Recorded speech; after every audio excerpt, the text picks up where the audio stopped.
All right, let's get this show on the road. For those of you who are watching this later on, when I ask if you guys can hear me, please put something in the comments. It does not apply to you. If you're watching a replay, there's no need to put in the comment that you can hear me. Before we get started with the topic of the day, I'm going to do a small lottery here, right? So I've got my copper flask with an alcoholic drink of unidentified origin. I'm switching to a flask because last time I was here, you guys got me so hammered. It's not good for my liver. So this is my upper limit of what I'm going to drink. Whoever is able to guess what's in here, or at least get reasonably close, gets a Dark Lord of Optics t-shirt and a Dark Lord of Optics whiskey glass. You can voice your guesses in the comments for as long as we're live.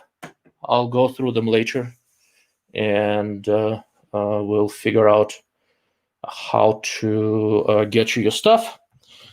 And you will need to send me an email at this address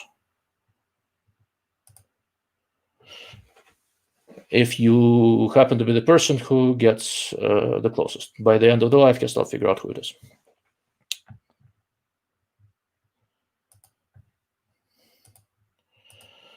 All right, getting on to the topic of the day.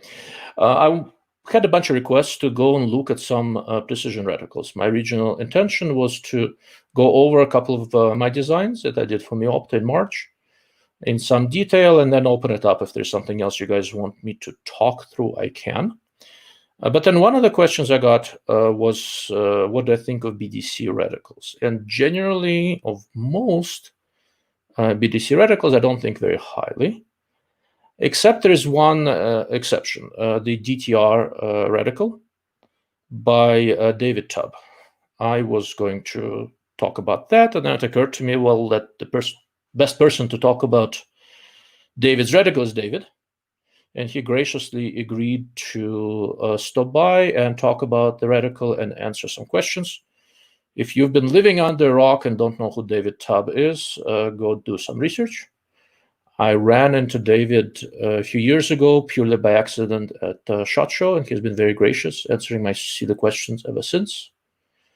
And I'm going to add him to the live stream and let him talk. David, welcome. Yeah. Nice to see you. Likewise. So, so far, all I got in questions is commentary on what I'm drinking. That should be interesting. Well, there's nothing wrong with that. So, sure. So. Absolutely not.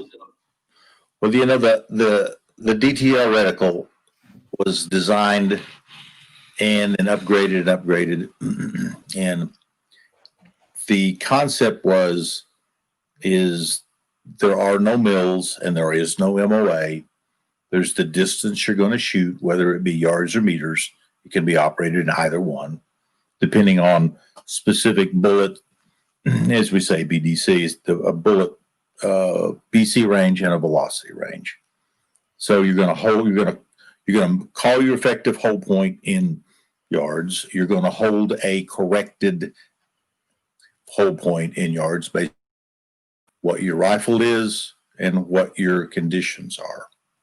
In addition to that, we also don't use the mills or the MOA for windage. We call the wind in miles per hour, and we hold a vector corrected angle of that in miles per hour.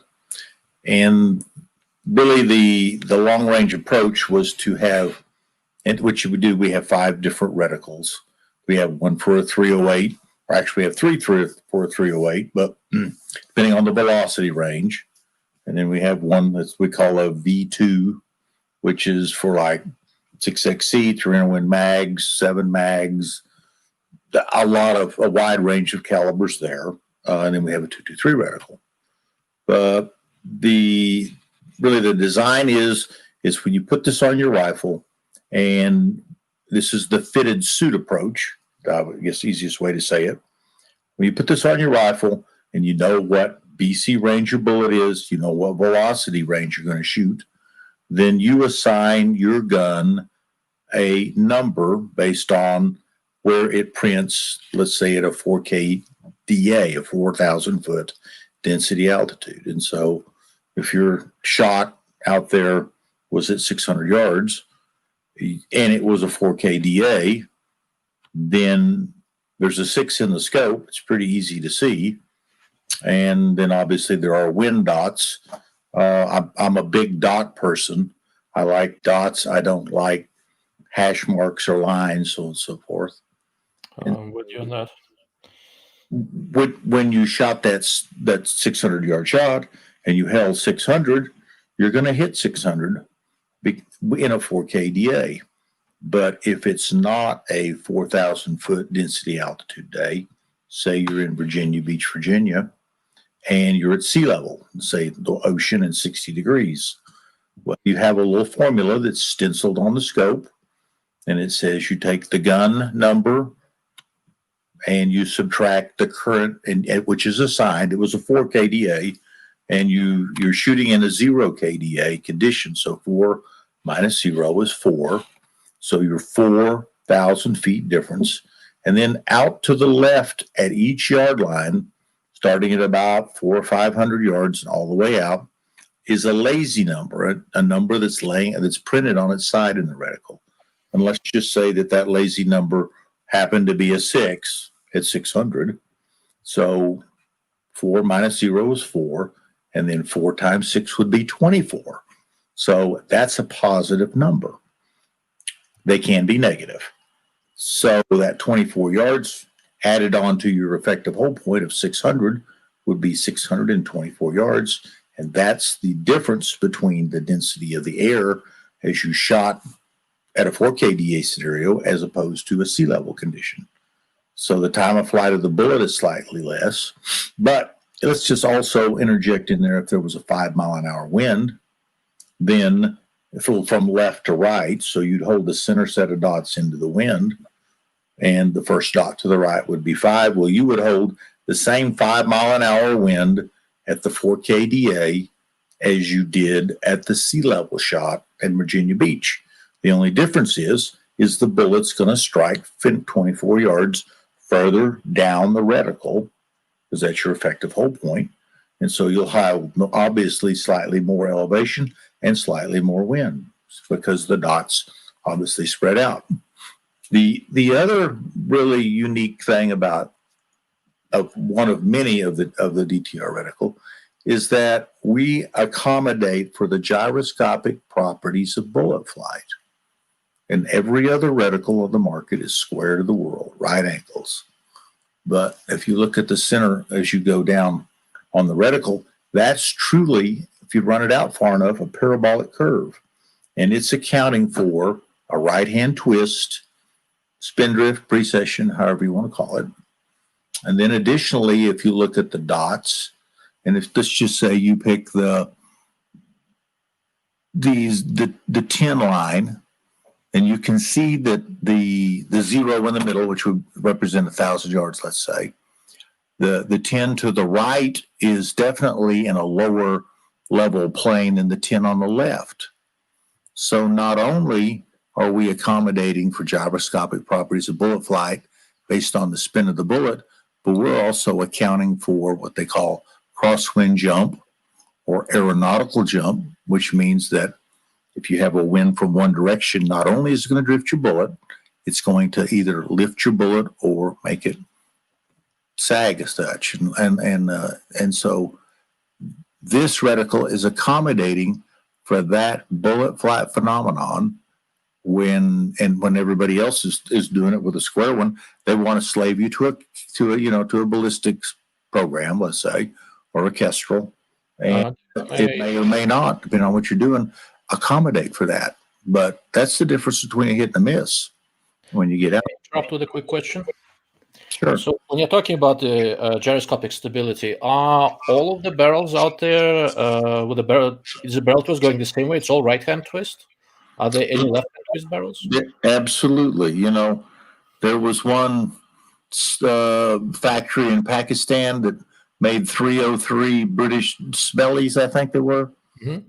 They made all left-hand twist guns, and they made, hundreds of thousands of them. Wow. So yes, left-hand twist barrels do exist. In fact, I shoot left-hand twist guns in some matches based on the wind direction of the day, prevailing direction.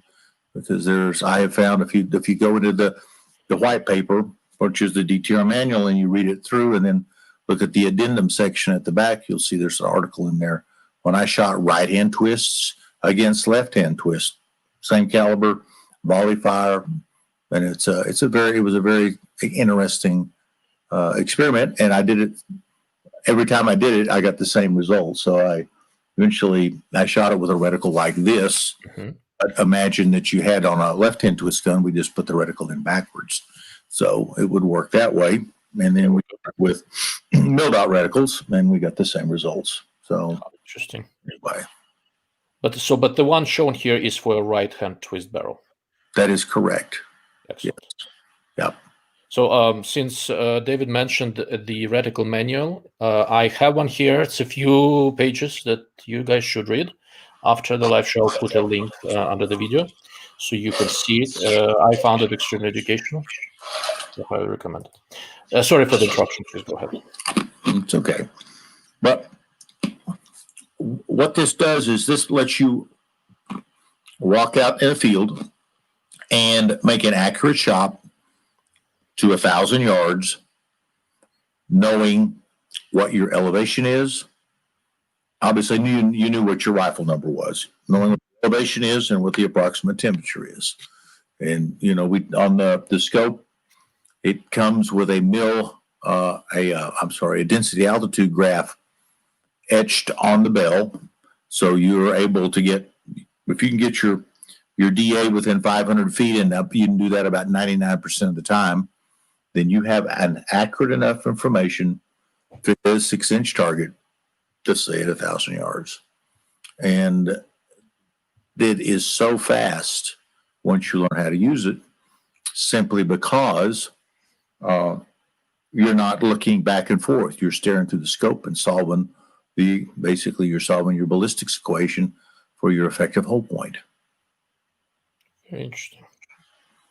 So, got one question. If you calibrate for 0 DA, does that mess up the ability to compensate for less dense air? No, not at all. But you just need to be really good and say, okay, I have a 0 KDA gun. And let's say I'm going to shoot in an 8 KDA. Well, 0 minus 8 is a negative 8. And if we go back to that 600 yard that I was theorizing a while ago was a 6. The reticle you've got up here is more efficient. It's a 3 in it, but let's just say it was a 6. So minus 8 times 6 is negative 48. So 48 from 600 is 552 yards. So you can accommodate for that. Good. But as you look down there, you see the lazy numbers. Obviously, you see the center set of numbers that are marked in yards or meters. We'll talk about yards tonight. And then you can see as it moves out to the right, then you've got your angulated wind drift holes. And I guess the easiest one to say is if we took the 8 line, and we see how much of a vertical component difference there was. The 8 line, then it's a 20-mile-an-hour wind to the 8 out to the right and a 20-mile-an-hour wind out to the 8 to the left. Well, the difference between those two 8s, the vertical component, for that be a 20-mile-an-hour wind from one way and a 20-mile-an-hour wind from the other way, is approximately 16 inches of elevation difference at 800 yards. That ought to make your eyeballs pop, okay? Because that's a fact. It was in McCoy's book, and anyway, for what it's worth. And of course, at the same time, you see that the lazy number, keeps getting bigger as further you go out. There is no lazy number on that particular reticle we're looking at, the DTR V2D, because at 100, 200, 300, and all the 50s in between and 400, there is no DA change. It's small enough that it's ignorable. So, but obviously, the further out you go, the more you need it. And if you go to the David Tubb website and you go over and you try to do the DTR training, there's a game there that lets you pre-shoot the reticle and learn how to do the addition and or subtraction of the effective hold point simply by playing the game. And you can interject wind into it and or you can eliminate it. You can change the atmospherics, and you probably ask me, so how do you get the gun number? How do you get the gun number? And the easiest way to say that is you look at let's say the 308 reticle, and it's listed in the parameters there. And if your gun number, if your velocity changes 25 feet a second, just say you had a 4K DA gun, it went 2575, and now you got a new batch of ammo and it goes 2600. Well, you can look at some of the instructional stuff we've got. It shows you that your DA will change every 25 feet a second. And so you would now have a 3K DA gun instead of a 4K DA gun. Likewise, we're talked about what condition we're shooting in. And if you started out or bright and early in the morning and it was 60 degrees, you'd know that particular DA, if you look at the DA graph, what it was. But if you continue to study the DA graph and a good temperature goes up 15 degrees, it now went from a 3K DA gun. Now it's a 4K DA gun because the air got thinner. As conversely, if the temperature's going down every 15 degrees, the DA would be getting closer to zero. So the graph you are talking about is this, right? That's a Meopter graph. That's another. Wrong that's graph. A ranging graph. Yes. Okay. So the graph you're talking about, is that the one inscribed on the scope? Bottom left corner there. Yes, sir. Right here. This one. Oh, this is the graph. Got it. Yes. And it's kind of interesting. Can you move that one question out of the way where you can see the whole? Yeah, sorry about that. Okay. The trick to leveling the rings is the big horizontal line that runs through there in the middle of the scope is level. So here's the DA graph and the temperatures along the bottom. These are Cartesian graphs, red and right angles. Temperatures down the bottom, and the elevation is the angulated line. And over on the left is the density altitude answer, basically. And so and you can see if you go through there, but how stuff is going to change. And if we said, okay, so how many ways could we get a 4K DA rifle, right? Well, you could get a 4K DA if it was 80 degrees and you run up the dots till you hit the angle 2K line, the altitude line, and then make a right angle turn to the left, you'll see you got a 4K DA rifle, 80 degrees, 2,000 feet. Mm-hmm. Then if it was 43 and a half degrees and it was a 4K DA, so 43 and a half, if you ran it up, you have to use between the 40 and the 50, obviously. Mm-hmm. You ran it up there to 43 degrees, and then you transfer all the way to the left, you have a 4K DA. Mm-hmm. Consequently, if you had a 6,000 foot elevation hold and it was 0 degrees out, you would have a 4K DA. So it's very interesting. It's intuitive to do. We talked about the sea level condition. Well, if you look at the 60 degree line or the 60 degree mark at the bottom and the 0 altitude line, and see they cross there the second set of dots into it. And that is a 0 KDA day. So sea level day. So it's a very quick reference to approximate, as I said, if you can guess your density altitude within 500 feet, you have enough information to make an accurate shot at 1,000 yards at basically something approaching a half-minute angle target. So as long as you've basically pre-calibrated your gun, your scope, your ammo at well-known conditions. Everything you need to adjust to different environment, temperature, whatever else is right there in front of you. Right. Yeah. Very good. Obviously, you need an elevation, and you obviously need a temperature. Yeah. Yeah. So those are the big hitters. Absolutely, no doubt about it. Interesting. That was what that's the basic, the overview of it all. You know, the little milk out graph up there. You can, if you see the leads, the other thing, I go baboon hunting every year, and so I get a lot of testing on stuff. And you see the big horizontal line. Well, that's how you level your scope, right through there. And then the first set of vertical small lines are walking leads at 3 miles an hour. And the second set are running leads at 9 miles an hour. And they are accommodating for the precession of the bullet at that point. And then when you move further out, you see you have a 20-mile-an-hour hold. And then you have a, the third, something, a moving target, or you shoot a reverse lead out of a helicopter. It's handy. And it's free real estate, basically, because you're trying to level it. And of course, it centers your eye. If you got a shot and your scope's turned down to 3 or 4 power, all of that kind of points to one point in the middle. And it's relatively quick to shoot a target. So the W stands for walking, running.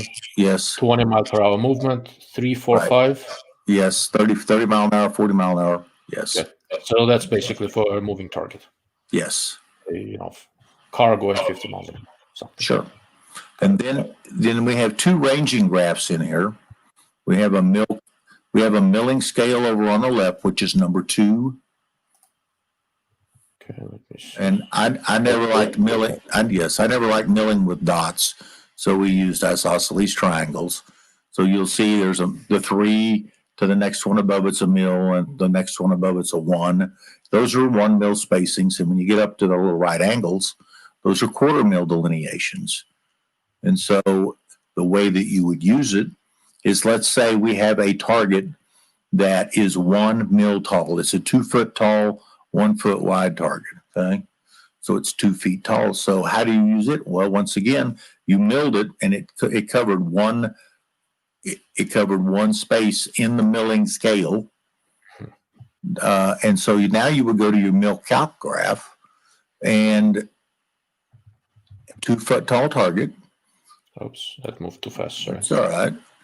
You have a 2 foot tall target. So you can see over on the left, another Cartesian graph, of course, you see the solid 2 foot tall line that's streaking across to the right.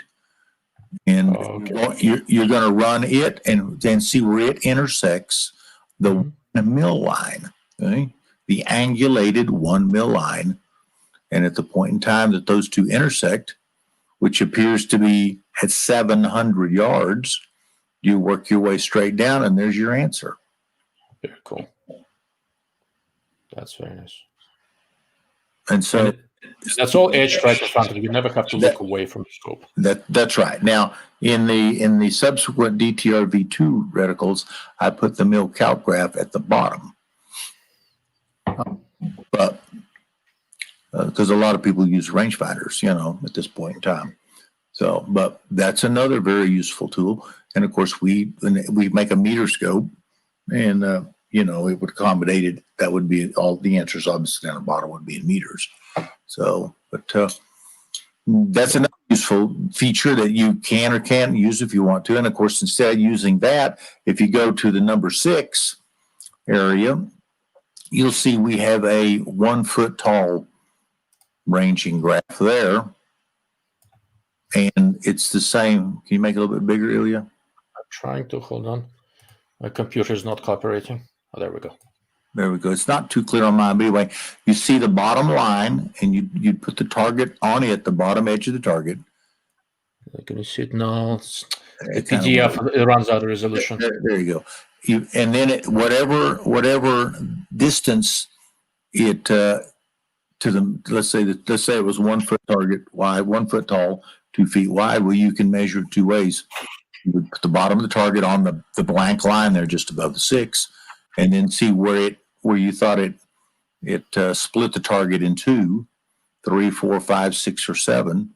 And of course, the 3, the 4, the 5, the 6, and the 7 represent 1 foot of width.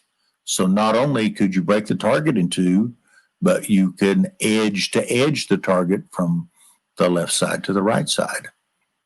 And that, and that's a pretty quick way to do it too at that point. Still got to know the size of the target to do it.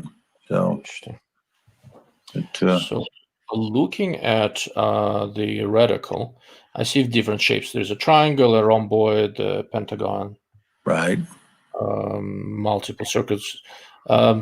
They all signify something. What is, or just to make them stand out? Well, the triangle has 3 sides, so that would represent a 300-yard running. Okay. And the diamond, let's say, is 4 sides. It would represent 400. And then obviously the pentagon is 5. You see, so it was just that little bit shapes that we came up and used to our advantage. And of course, the reticle we're looking at in here is a 308 reticle for basically a 308 yardage reticle. Got it. And so you can see how the dot array is. And then if you look at another reticle, let's say a version 2 reticle. Let me put another one up on the screen. The 6mm. Is that the one? Right. Yes, sir. That'll work. Give me 1 second. It's escaping me right now. Anyway, you will see the dots are much denser because the caliber is more efficient. Hold on. There we go. There we go. So you can see how closely the dots are at the top, let's say. And they are at that point, though. Now, this particular reticle, which has all the aforementioned features we talked about, the last time that I drew it, I started at the 700 line, and I interjected triangles. If you can make it a bit bigger, Ilya. And triangles I got this from ELR shooting. I can even use this as the gunny sack approach to shoot ELR, where I set up get a 0 and then check my atmospherics. And let's say I'm going to shoot a 2,500 yard shot. So I can dial a 1,500 yard 0 using this and with the ballistics program that comes with this. Not that you need a ballistics program when we talk about the fitted suit approach, but if you're going to shoot 1,500, 2,000, 3,000 yards, you really want a ballistics program. But to get back to what we did is when you get to the 7 on the set of 7s, you'll see the little triangles start to show up. And while the dots represent, let's say, 50-yard incremental distances, and the dots right and left signify 5-mile-an-hour wind drift dots, then the triangles are obviously in between or matched up with, depending on which line you're on, the 25-yard mark. So you see the right below the 7, there's 4 triangles that are pointed. That represents 725. And in fact, those wind drift dots are multiples of 2.5. So first one's 2.5. The second one is 7.5. And as you get down, you'll see that we've spread the reticles out. And one other thing to mention is you'll see there are some reticles that point downward. Those represent 75-yard increment holes. And so what I tried to do is fill in the gaps so that I would have more effective hole points that I could use 1 or 2 or 3 of those triangles and or dots to finite or pick hole point in a more precise degree. Let's say and it works quite well. And Interesting. Nobody gets confused with with a triangle that's going up and a triangle that's going down. So the thing this does is it lets you track the wind left and right, because you can see there is angulation in each one of those hole point lines or hole point dot arrays. And as I said, you get, not only do you get, a DTR V2, let's say, I have you have the game to play, and you've got a ballistics program, so you can plug in something that's dissimilar. It was what it was designed to do. Let's say I want to shoot a 223 with this scope, which is highly not designed for, but I can do that by obviously slaving myself to the ballistic program. It's an iPhone-based setup, but the iPhone really takes the difference, or takes the place of a Kestrel, because it's pulling weather off of the closest weather station, and it's typically using equipment that costs several thousands of dollars, as opposed to a Kestrel for $5.99 or $3.99, whatever they sell for. So, and it's not too busy. A lot of people go, "Oh, it's way busy," but you have to have a little bit of intellect in order to run this, because you have to be able to add or subtract numbers between 0 and 10. Mm-hmm. But the next biggest thing is really good. It's like we shot that 600-yard shot and we held 5 miles an hour, and now another target shows itself, let's say at 900 yards on the same sort of vector angle. You already know what your wind hold is. There's no guessing. If you shot that shot and hit at 5, this next shot is going to be at 5 if it's in the same direction, let's say. And that in itself is an insurmountable advantage. So, and anyway, that's worth. Interesting. So I will say this: as far as the reticle being busy goes, this is not bad at all, partially because you're using small hollow shapes not connected by lines. I've seen a lot of reticles that insist on running these horizontal lines, and no matter how thin they try to make them, it makes the whole thing look like a mosquito net. Mm-hmm. It does. Yeah. I agree. Yes. So interesting. I'd encourage anybody who was really interested to go read the white paper, because we cover, obviously you can cover more in it than we can here. And secondly, go shoot the game, go play the game a little bit. And then if you'll go to, the David Tubb Adaptive Target Rifle on Facebook, you'll see a whole bunch of corresponding videos. And there is a video, and there is, from this question, is there a video of David, another shooter, to discuss? We did that. Chase Stroud and I did a video like that. And there are several good videos on how to use a DTR reticle on YouTube, basically. Excellent. So I should not make another one. Got it. Well, I was thinking about it. Yep. Come on down and we'll do it. I've done it with teaching somebody how to do it, and or people who are well versed into doing it. And you never touch your knobs. Once you zeroed your gun, you're done. You're not going to touch your knobs again. When in using the fitted suit approach out through 1,000, 1,200 yards of meters, you're going to shoot it just like you do a little bit of math, and you know what your effective hold point is, and obviously you're going to figure out your wind. But if you're calling it, you're measuring it in miles per hour and holding it in miles per hour or vector angle thereof, and you got a whole lot better shot. How interesting. I might take you up on that, David. Maybe come spring. Sure. I'm going to drive over, and I'm not that far anymore. And we'll do a couple of videos. This is an interesting design. I've looked at it on and off for a couple of years, at least a few. I never had a chance to really spend serious time behind it. I really should. Sure. Well, using this reticle and like the 33XE, the new cartridge, and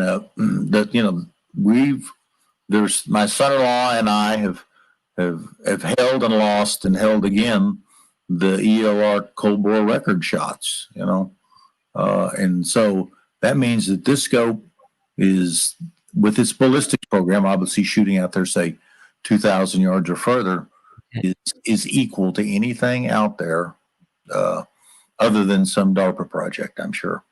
Are you guys going to be at the King of 2 Miles this year? We hope to be. Okay, well, at the minimum, I'll see you there. Now it's a short drive for me. Yes. So we got a question from Slav Guns about your cartridges. Okay.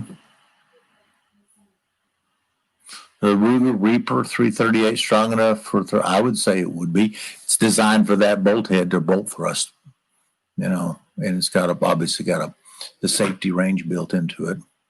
That's why we did the 33XC, because anybody who had a 7/8 by 14 reloading press, and a Savage or a Steel Remington bolt with a 585 bolt face, they can now start using this cartridge, and it's definitely got a leg up on a Lapua or any of those other Wildcats that are out there, simply because it'll hold 130 grains of powder if you want it to.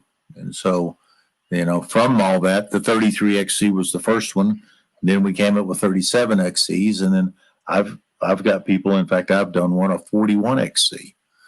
It's kind of surprising that, and I've even got a guy that did a 46. So it works very, very well, and we have an excellent supply of brass in our reloading dies, which we manufacture. Our cedar and our integral neck shoulder bushing resized die will work with all three calibers. You just change out the bushing. As the neck you're using. In terms of 37XC, any receiver long enough for 33XC will work with 37, or? They'll all work. They're all single shot formats in these standard actions, because like a 4.6 inch 33 and a 4.8 inch 37, let's say, is on what bullet you're shooting, and then something that's approaching 5 inches on a 41XC. So you can put it in a long action chamber and shoot it, and it will eject the fired case, but it will not eject a loaded round. So you'll have to accommodate yourself and take your bolt out and have the case come on with it, So, but anybody in shooting ELR matches, all they're doing is single loading. Nobody's feeding out of the mag box, because you displace the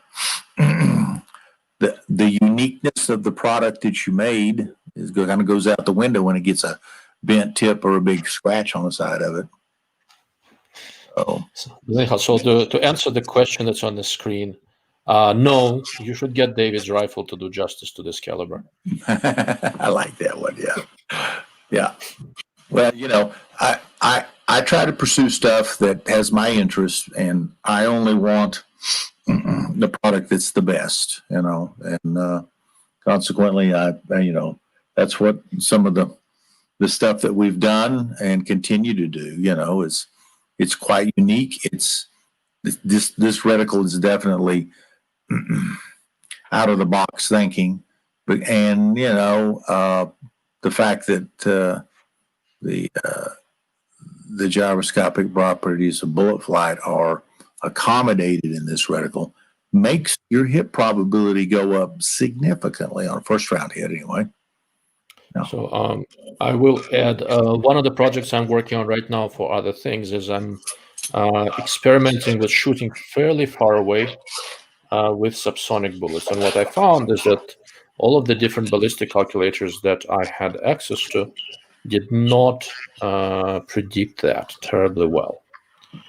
The ballistic model that David's reticle is built on, and there is a paper on his website that talks about it a little bit.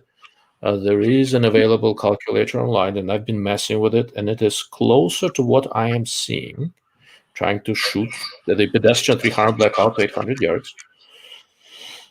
Is closer to what I'm seeing for subsonic flight than anything that I've seen to date, Trasol, JBM, anything. So take it for what it is. Let's see, what else do we have? Scopes. We've done the dynamic targeting reticle, the various versions of it. We try to keep improving it slightly each time. Not big changes, but we started in Schmidt and Benders, and we did some in those. We did some Premier scopes, and now we're back in a Leopold scope. And Leopold seems to be this particular scope, the Mark V series now. It's a very adequate scope. It's got really clear lenses, and the thing is you have to, when you do reticles, they're not one-offs. You have to make a mask, so to speak. You have to draw a mask made. Then you have to run a bunch of reticles, and those reticles typically are for a specific effective focal length. And so if your scope, then the scope that you have is not that effective focal length, then your proximity between all your dots is not going to be correct. So, and these scopes are available through Superior Shooting, or go to davidtubb.com. And we have a decent supply of the V2Ds. That's the one we sell the most of. But we also have some 308s and 223s and have some on order. Which models of the Mark V scope do these go into? The 308s and the 223 go into the 3.6 to 18, I think. Yeah, that's the one. Yes. And then the V2D, which is the one you're staring at, to the 5 to 25. Do you have any plans to add the 7 to 35 Mark V to this? I talked to him about that not long ago because I wanted to put this reticle on one of those. But once again, the effective focal length is enough different that I can't do it unless I make another set of masks. I see. Yeah, so I've tested that scope and I liked it. I generally like Mark V's, and 7 to 35 really acquits itself very nicely. Yes. Against some fairly fancy competition. No, it's pretty good scope. They've actually done, but once again, it's like anything. It's the 3rd, 4th, 5th, 6th attempt, and now they're getting there, So takes time. Yeah, one more time. For some companies, more tries than for others. That's right. Okay, so Slav came in late. Yes, this reticle is for right-hand twist barrel. Sure. And the left hand would not be inverse. It would be more like a mirror image. That's right. In fact, to reiterate, when I shot some of my what we call the dissimilar wind drift tests and the aeronautical jump in the pre-session, I had those in Premier's or the tangent theta sort of scope now, and we turned a reticle around backwards to shoot one against the other, and we did that for a while. Oh, interesting. Okay, before I pull up the next question, I will remind you, since we've had a bunch of new people chime in, whoever can figure out what's in this copper flask gets a T-shirt and a whiskey glass, or whoever can get closest. I'll go through the comments by the end of the live cast, and we'll see if any of you guys are creative enough. It is an alcoholic drink. It's not iced tea. That's the only hint you're going to get. Let's see. How about this?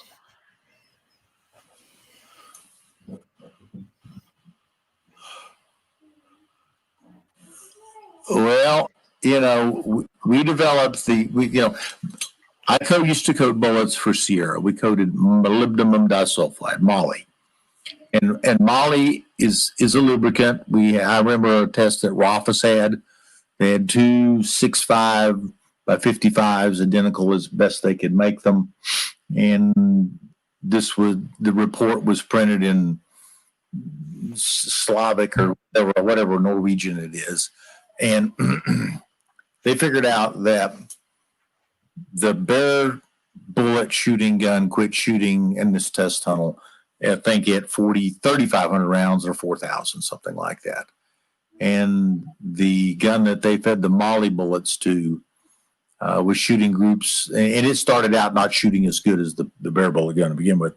It was still shooting groups the same size at like 4,500 rounds as it did when it was new. And they cut the test off, I think, at 55 or 6,000 rounds.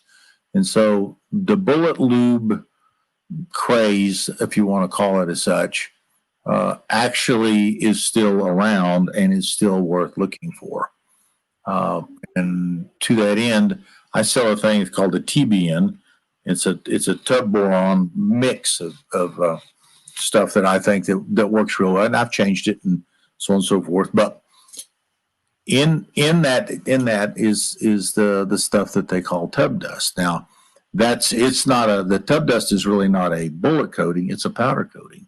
And in reality, it's nothing new. They have, now have these, copper fouling inhibitor, CFI, or copper fouling eliminator, CFEs. And some of those are based on pressure, how they work. Well, mine's the stuff that they used to use in the battleships. The Tubb dust is the same thing. They'd put one of those great big turn solids or high explosive rounds in a 16-inch gun. They'd throw in 300 pounds of powder and they'd throw in a pound of this stuff. Okay. And it's like, boom. And what did it do? Well, it just keeps the copper from collecting in your barrel and gets out your bore. And consequently, you cut your fouling down. Interesting. And it's a little bit of a blend, but it's too easy to put it. You only put 12 grains to a pound of powder. And all you got to do is go shoot a little bit on something that wants to foul, and you'll go, wow, this thing doesn't foul anymore. I wish I'd have known about that stuff, 30 years ago. Okay, that's interesting. So I'm about to do an experiment on another subsonic cartridge with a crazy fast barrel twist. I should try it. Mm-hmm. I don't know if you can generate enough pressure, but I wouldn't hurt it. It doesn't right, and it doesn't. Don't breathe it. It's a fine dust, but it's not a carcinogenic. So look, the barrel I'm about to be looking at, when you look down the barrel, it doesn't look like it's rifled. It looks like it's threaded. Okay. Wow. So I like to play with stuff. Forgive my ignorance. What is HBN? Hexagon boron nitride. Okay. And it comes in various forms. While I first started with HBN, and Moly outgassed at 600 degrees or something like that, and HBN outgasses at 25, 26, 2700 degrees. They may be a little higher than that even. And the thing that I didn't like about Moly, and Moly didn't like humidity. And when you'd shoot the first shot with a Moly-coated bullet, say 1,000 yards, it hit 6 or 8 inches low and right most of the time for me. And the HBN or the TBN coating that we put now, which has HBN in it, of course, the first shot out of a cold, dirty barrel will impact and measure in the velocity range of the subsequent, 5-shot. Let's say you shoot 5-shot groups. So you don't get a flyer. How interesting. You have a dirty barrel, and it's in a cold, dirty barrel. They said a hot, dirty barrel would work the same way. Yeah, it just assumed you stuck in the closet and then you pulled it out to shoot the first shot. And that's hard to say. It's hard to do because typically everybody who shoots all the test tunnels and stuff that shoot their groups and their for accuracy, and they're trying to load their ammo, they shoot a couple of foulers before they start. This is truly a cold bore remedy, essentially. So. Okay, and you know what? I have to put this up. I've been doing this live cast for a little bit every couple of weeks. I think this is the weirdest question, or the one at least expected, that I've seen to date. I have no idea. So, Bill, part of my day job, I support the Mark 45 Navy system, which is a 5-inch gun on the Aegis destroyers and stuff like that. No, there's no barrel break-in for that one that I'm aware of. But the 16-incher is well outside my field. If you look at a 16-inch gun, which I have, you'll see that it has a multiple set of riflings, and they're very thin. They're like the micro groove, let's say. So I don't know. I'm a firm believer on a barrel break-in. Everybody else has got their own opinion, but I used to have a guy named Brian Cole. He was a real smart guy, and he and I worked for a while on the DTR reticle. And he had worked for Schillen, and he lapped barrels, and he actually made him a lapping machine. Mm-hmm. When I showed him, of course, he was very acute or very keen on how to use a bore scope better than I was. I was learning as I go. And when he saw a barrel that we shot some of the break-in ammo, the final finish or the TMS ammo, he was sold on that spot. He goes, "Wow, that's something." And, I remember Mark LaRue calling me one time. He goes, "Why don't you load some ammo for me?" And I said, "Well," I said, "because if I load ammo and they're shooting them out of your gas guns and they shoot them at 100 yards, they won't be able to tell any difference between that and federal gold medal match." But I said, "Mark, what we ought to do is you ought to shoot some of these lapping bullets through your barrels and your guns will be broken in and they'll shoot better from the get-go." And so I think the next year at the SHOT Show or the year after, I went to see him, and he had this big, long, tall board. In the SHOT Show, they goes to the ceiling, looks like, way up there. And it was AR15.com best groups, okay? And there were 30 groups in the whole deal. He owned 18 of them. And that's because he's taken the annular tool marks out of the lead and the throat of the barrel, and his guns shoot better. Interesting. There's been other people that not to name, but there are other groups that use these bullets in their guns, typically. I have a lot of mileage with ARs, and I track accuracy quite carefully, and I found that almost every AR type gun that I've shot that was, built with a good barrel that I've messed with, it gets to optimal accuracy at about 400 to 500 rounds. Mm-hmm. And the difference in accuracy and consistency between the first 100 shots, let's say, and 500 to 600 shots is significant, often a factor of 2 or 2.5. Sure. So that may very well be an extended version of that break-in process. It has to be to a degree, yeah. When you can look at a brand new barrel and it doesn't have a tool mark in it, and you cut a chamber and a lead and a throat, and you look at it and you see all these little speed bumps, and of course a hand lap barrel, I wouldn't advocate you shoot a final finish kit through it. I'd advocate you shoot a TMS kit, a less aggressive grit.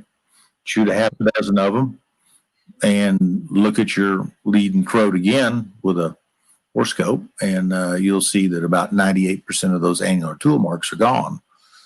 And so consequently, this gun is not going to be, the bullet's not going to be skipping over those, so to speak, and hopefully it's going to break in a little bit better. There's a score of gunsmiths now that there are various ways to do it, that actually lap the lead and the throat before they turn their rifle loose to their customer. Interesting. Yep. But the other thing is to kind of go down the road a little bit. Once you shot it, and once like you drove your car 5,000 miles, what do you need to do? You need to change the oil. Well, what do you need to do with a rifle barrel? Well, go look at it. You see and start see little stress cracks in the lead and the throat. Kind of like a dry lake bed. And if you'll go back and you'll shoot 2 or 3 of the throat maintenance system bullet, the less aggressive grit through it, knocks the high points off of the cracking, and you'll extend the accurate life of your barrel by 25, 30% if you'll just do that, kind of like you maintain your car. Change the oil a little bit and lap your throat a little bit, though. Oh, interesting. Something to try. I've got a scope question. I'm very curious about your take on this, David. What do you think?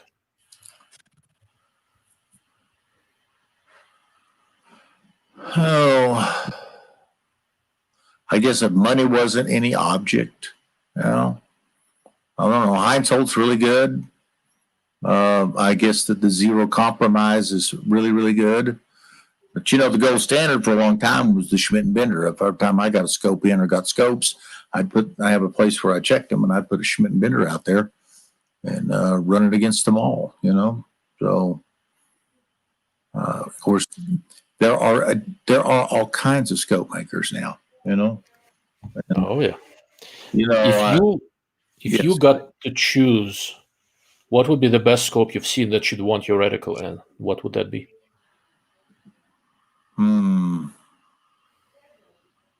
Well, they sell more vortex scopes than anything. I think it's actually just about like Leopold is now. Oh, they're much bigger now. Yeah, they're big. So some sort of vortex scope. I'd like to do one in theirs. I've looked at their glass; it's pretty good. So, and it's economical. I'm not a crazy guy about $5,000 rifle scopes. So, Well, that's another conversation right there, David. I look at a ton of scopes, and right now, $1,500 to $1,000 scopes got really good. Optically, Yes, they're really good. they have. Mechanically, they still can't hold a candle to stuff like ancient theta. Right. But optically, I mean, they're not as good, but they're very, very respectable. And with your reticle, you don't have to rely on the turrets nearly as much. Not unless you shoot ELR game. That's correct. Correct. Outside of ELR, you Yep. really don't. So I've been thinking about your reticle and thinking about what might be a good vehicle for it. But the reticle itself is expensive. It's not an easy reticle to make. But this could be a very interesting potential project to get into a $1,500 scope that's optically good. Yes. That would be interesting. I also own the IP design on the MOA, on the gyroscopically corrected MOA and or MILDOT reticle. Okay. And so you have the IP on that? I have the IP on that. And so if you looked at this reticle and you just imagined that those were mils and half mils all the way down, okay? And once again, I have, and I would put wind dots in my mil or MOA scope. I give you some hash marks or something just so you know what you could delineate what a mil is out to the right or the left. But I would have accommodated, and I did my looking, and I said, and it's not going to be good forever, but I'm going to say that any time that the center line gets away from the calculated spindrift, coordinates by more than 3 inches, I'm going to say that that's the maximum usable range of that reticle. In I designed it, but what's kind of funny, or what's interesting, and maybe not funny, is that the 77 falls out at 800 or 900 meters, 77223. The 308 falls out at somewhere close to 1,200 meters, whatever the MILDOT was, and a 338 back then shooting a 300 grain bullet fell out at about 1,800 meters. Okay? It was plotting either three inches right or left to center. Oh, interesting. And so mine you could have your own ballistics calculator, whoever's it was, okay? And you could shoot this gyroscopically corrected MILDOT reticle, let's call it. Mm-hmm. It would be more of a true to form reticle using your current Kestrel with whatever ballistics program in it than what you're currently using now. How interesting. And well, in that one, you would go in and you would do a right hand and a left hand. Okay? That's very cool. So once a year or so, I toy with an idea of starting a scope company because there's always something I want that they refuse to make. Mm-hmm. One of these days. Yeah, it takes a lot of time, a lot of energy. You know. Yeah, I know. That's why I don't do it. But one of these days. Well, I certainly appreciate you having me on. It's good. Thank you for coming. It's yeah. If you have a couple more minutes, I've got 2 questions that I'm really curious about your take on. Okay. So to answer this one, this is yes, Bill. You can get all this stuff from David. Right. I'll put a link to all the relevant products below the video after we're done. This is an interesting question, and you are far more qualified to address this than I am. Well, they're probably all very close in the accuracy range, but I would feel that there is a great deal of difference in the longevity of that accuracy. And to that end, the narrower and shallower the rifling is, and there are people that do that, they shoot very well, but their life is not very good. And, we talked about cut rifle barrels versus button rifle barrels. And I think I told you that I had cut into some button rifle barrels that were definitely harder than the cut rifle barrels. And that's because when they're making the barrel, they're actually swaging the material around in there instead of cutting a groove cutting a groove. And so to the end, when they end up, the Sputnik rifle barrel maker, when he ends up pulling it out, and you take a regular file, of course he had a square cut in on his barrel, and you run it across the end of the barrel, you can see the difference in what part of the barrel got work hardened. Interesting. And that particular barrel maker was Gary Schneider, and the Marines sent a barrel back to him that they had shot 14,583 rounds or something, ungodly amount, and it still shot the acceptable accuracy range at 300 meters at Quantico. Wow. And so that, of course, a 308's going to last a whole lot longer than, say, a 220 Swift for sure, something like that. So, and all of your rifles use Schneider barrels. They do. I'm a firm believer in his product. He's been around. He's an older fella, but he still does it. And I really like his barrels. Always have. I've never tried his barrels, but now I think I will. Next time I drive from New Mexico to California, maybe I'll go visit him and talk and see what I can do. Yeah. So that would be very interesting. But a lot of good barrel makers, there's no doubt about it. So I've used quite a few, and honestly, the way I shoot for most good quality barrels, I cannot tell the difference. But honestly, I think it's my limitation more than anything else. Mm-hmm. Right? I'm not a terribly good shot. I can tell the difference between a crappy barrel and a good barrel, but between 10 excellent barrels, I can't tell the difference. Anyhow, so we've been here for about an hour. I don't know how much time you have, David. You tell me. Oh, I'm another 5 or 10 minutes. Yeah, sure. Do you have any opinions on the various calibers du jour that they use in semi-autos? Jared had this question. We talk a lot about various AR calibers. What can you squeeze out of an AR platform? And the caliber du jour is a 6mm arc from Hornady. Mm-hmm. Do you have any opinions on that? Well, probably it was using the AK bolt face, which is slightly bigger than obviously than a 223, and then coming up with a bullet that you like, to feed. And 6mm to me would be a better choice than 6.5. I know Carl Bernowski, he won the Nationals one year shooting a 6.5. I believe it was a Grendel. And of course, the Grendel is very similar to ARC. That's the one thing about Hornady that they've seemed to have done is they and they've done it obviously all for a long time. Is they pick a caliber and then they come out with their own and they put their own name on it and their own marketing scheme, and it's really not that much different than the one that it replaced. It's just now they've got it name branded, and that's nothing like, that's kind of like the ARC, and it's kind of like the PRC, and it's kind of like the Creedmoor, all the same little story, just a different chapter per se. Yeah. And, people have been necking down $6.5 Grendel or necking up 22 PPC for a long time. But I'm kind of happy to see Hornady do this, because I've seen many large companies introduce different calibers, and whenever Federal does it, there's a screw up of some sort and the data doesn't match. Hornady somehow gets the marketing right, gets the introduction right, supports the product, and it ends up being something workable. Sure. So I'm cautiously optimistic about this one, but we'll see.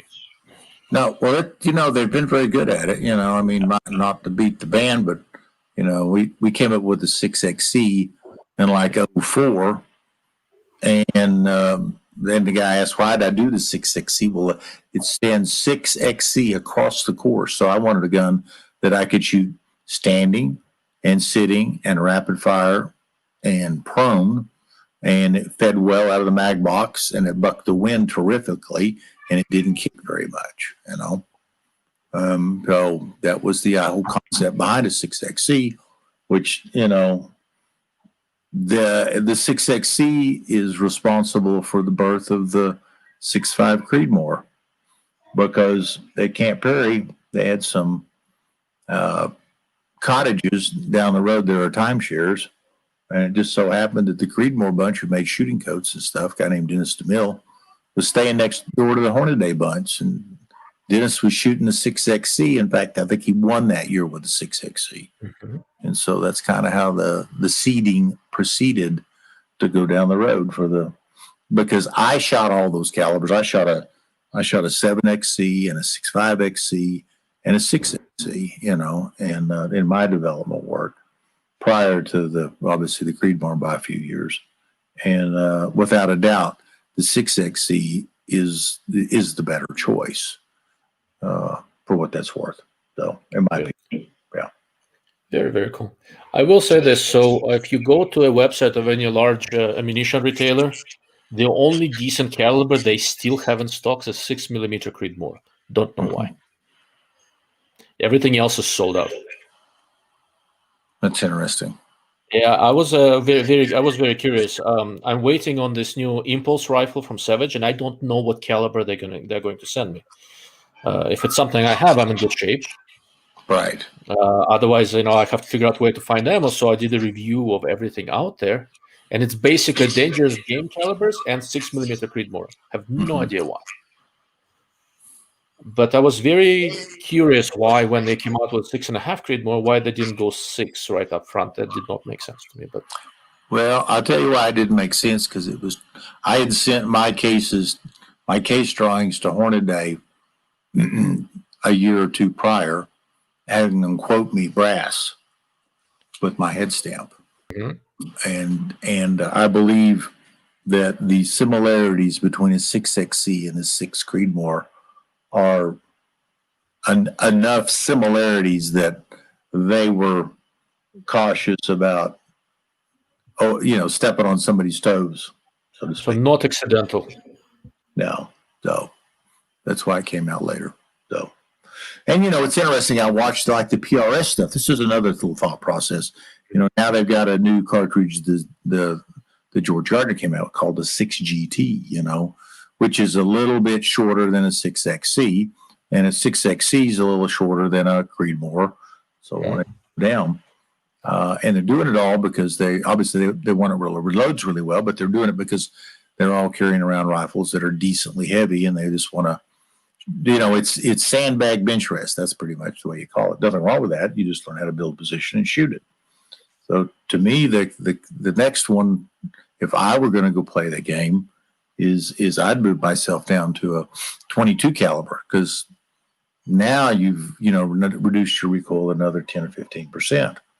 And anyway, just it's interesting what sports and what cartridges evolve from shooting that sport per se, and like a 6GT wouldn't be that good a PRS cartridge here in this panhandle because the wind blows too much. Well, I almost thought that 224 Valkyrie would be able to play, but then Federal screwed it up, as always. Mm-hmm. But you think we'll see something like a GT or XC case neck down to 22 using some new high efficiency bullet? Yeah, Sierra did a 95 grain bullet, and it had some promise. I don't know if they're still going to make that or not, but I've shot some of them. I'd had 22 XC, and it doesn't kick at all. It's like, wow. How badly did it affect the barrel life? It's going to be about a third shorter than a 6 would be, So what's the barrel life for 6XC in your experience? I have on the upper end range. I have one guy, actually the guy that did the ballistics program. I talked about Smart Shot. Yes. 4,200 rounds or 4,400 rounds.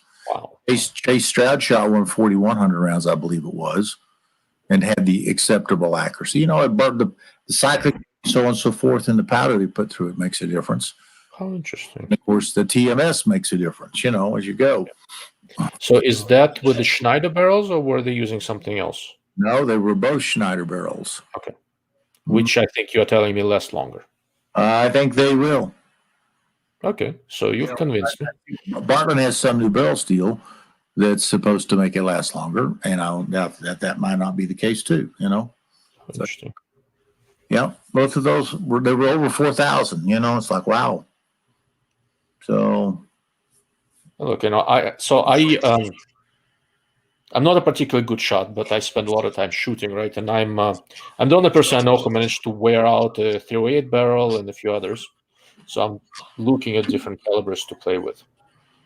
So maybe 6XC is going to be the one. Well, if you go and you look at the quality of the product, and let's say LaPrua made good brass and Norma made good brass, and Peterson made good brass, and then you look at the pricing of it, and you see, let's think if you take, for example, 6XC brass that's made by Norma and specifically by Peterson, larger small primer, is on the average about 30 cents a piece cheaper. And why is that? Because we don't have that many levels of marketing involved. Yeah. It's kind of like the 115 DTAC that we've sold for years and years and years. Is our bullet is very competitively priced and shoots very, very well. And so if you like to shoot, obviously a budget's a budget. And if I can shoot each round and I know that I'm saving a nickel or a dime every time I pull the trigger, well, that just gives me a little bit more to shoot a little bit more. So the ammo is not that much of a concern. I just need to figure out how to get one of your rifles past my wife's auditing. One day. That's pretty good. All right. We have a few other questions, but they're not really specific to what you do. So you tell me, David. Like I said, I feel like I've abused your good nature for too long already, but you tell me. Yeah, let's go for one more. One more. So I'm really curious. So new caliber that everybody's announcing. Everybody, right? Winchester, 6.8 Western, which to me looks like 6.5 PRC necked up. Have you had any mileage with that case? I have had none with that case. I did look at it, and it did interest me. If you went up 0.2 of a millimeter more, looked like it might be a real good caliber for that. So because there's bullets for those. Yeah, I'm with you, right? So I shoot 6.5 and I shoot a 7. Right. And 6.8 to 270 to me always seemed like something that they only do for the hunters. But then you call it 270. Now it's 6.8. This is a mystifying choice. Yeah. Not enough bullet selection, I don't think. That's it. But the fact that Winchester came out with the case is, and I don't remember exact parameters, but I saw it 2 or 3 weeks ago and glanced at it and I go, wow, because Winchester occasionally makes a lot of brass. Yeah, and they're economical. Yeah. So, yeah. Very cool. Anyway.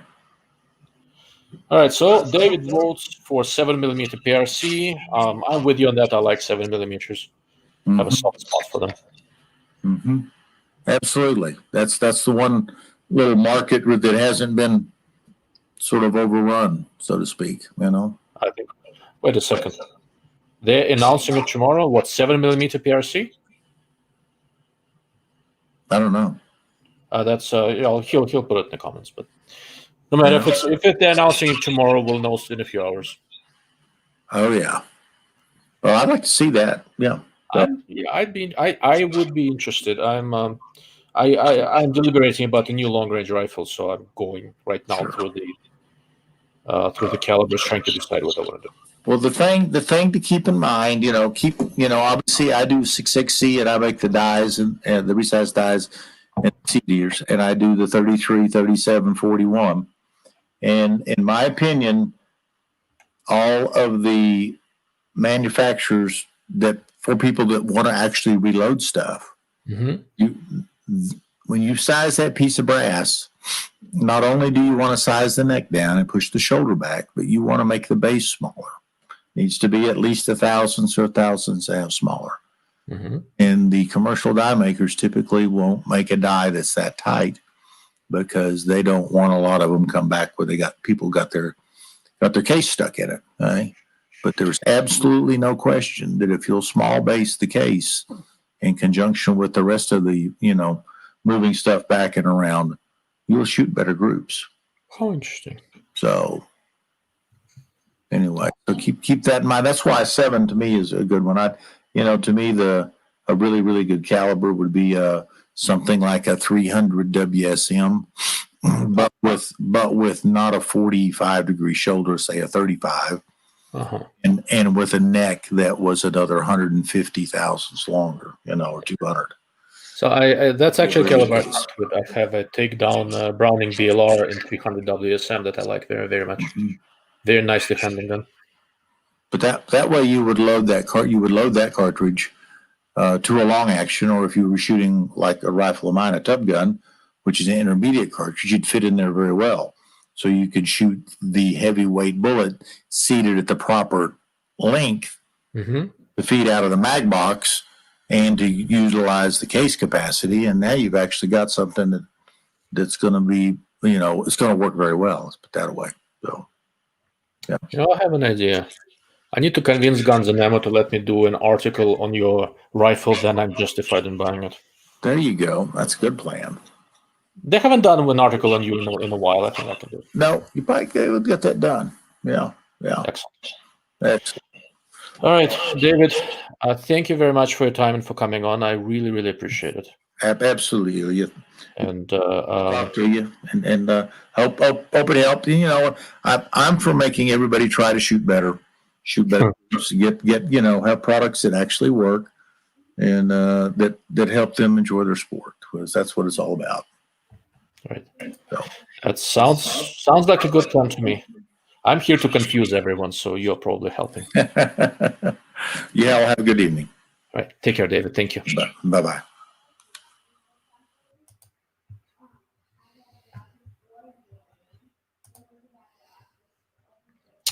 All right. David logged off. It was a real pleasure. I'm not much into the whole celebrity thing. When we go to SHOT Show, they have people signing things. There's a long line. I don't care. I don't know who most of them are. I couldn't care less. Whether it's in the shooting world or any other world, I don't care. Right? I used to live in LA next to all these idiots. As far as I was concerned, one of the few real celebrities in the shooting world, and there are a few, and there are some that are just loud and obnoxious, and there are some who really deserve it, who are, the real deal. And David is one of them. I don't get starstruck very much, as you may imagine. I'm sort of an arrogant jackass. And when I ran into David at SHOT, it was a Citron booth, we're talking about scopes and all that. And I ran into him. That was, I think, the one time in my life when I can imagine, that I can remember being truly starstruck. And I've met presidents, right? So it takes some effort to get me to be starstruck. And he's a really approachable guy. He's super knowledgeable. He is, best I can tell, I think he is the most accomplished competition rifle shooter in the history of this sport. And I don't think it's close. I don't think there's anybody close. Maybe there is. I'm not a shooting sports historian, but it is something. I was not originally planning to have him on. I basically wanted to ask him a couple of questions about his reticle before this started, and he called me back and said, "What's happening?" And I explained, and he agreed to come on for an hour or so. And that was awesome. I really, really do appreciate it. He's super approachable. He shares his knowledge. For me, these are the things that I cherish in this whole experience. Okay.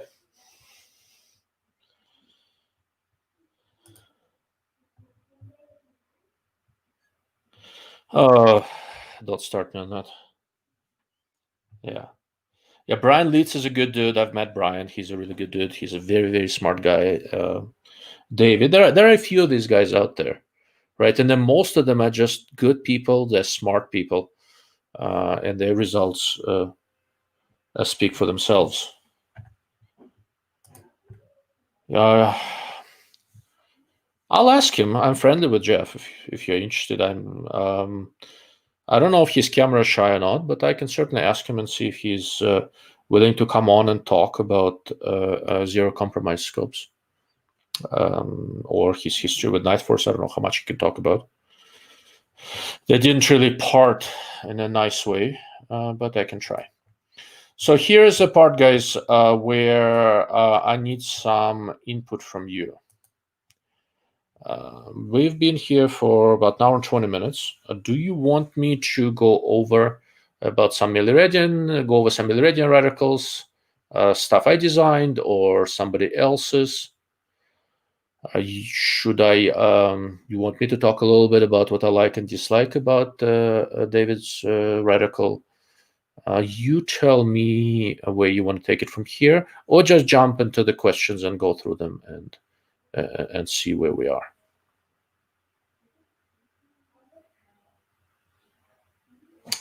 Okay, so Slav Guns.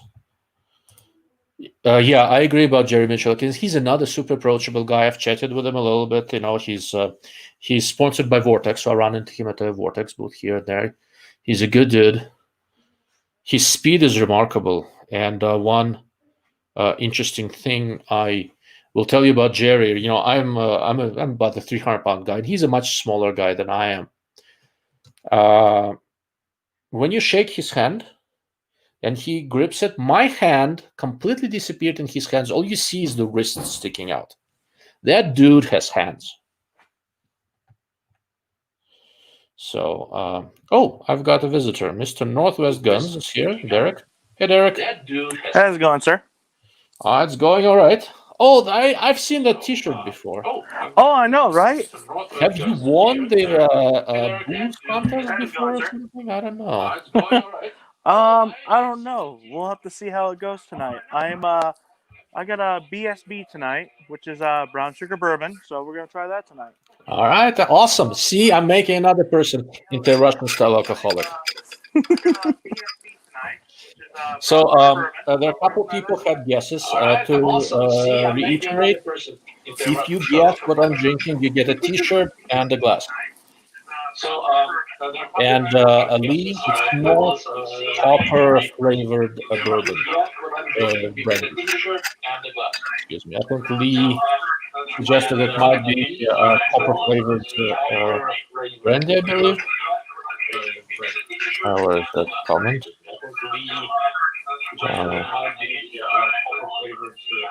That was somewhere here.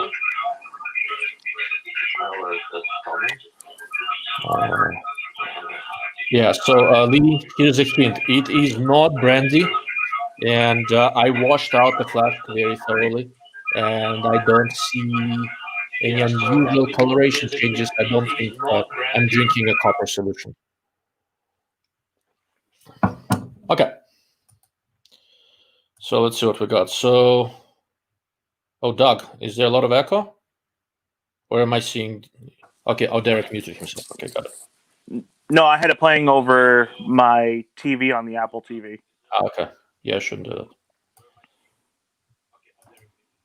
So, Joe, interestingly, water is less than 50% of what I'm drinking.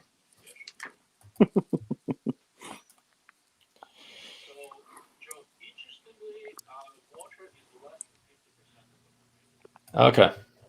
So I had a couple of people say about reticles. You know what? So the more recent reticle that's publicly available that I designed was the one I did for March. And I'm going to pull that up on the screen and kind of show you what I think about how I go about this when I do this. You're up for that, Derek? Yeah, go for it. All right, let's do that. Let me... So this one I pulled up. I'm not a mechanical engineer, so I don't use CAD software. I use a drawing program called the Smart Draw, and the version that I use lives in the cloud.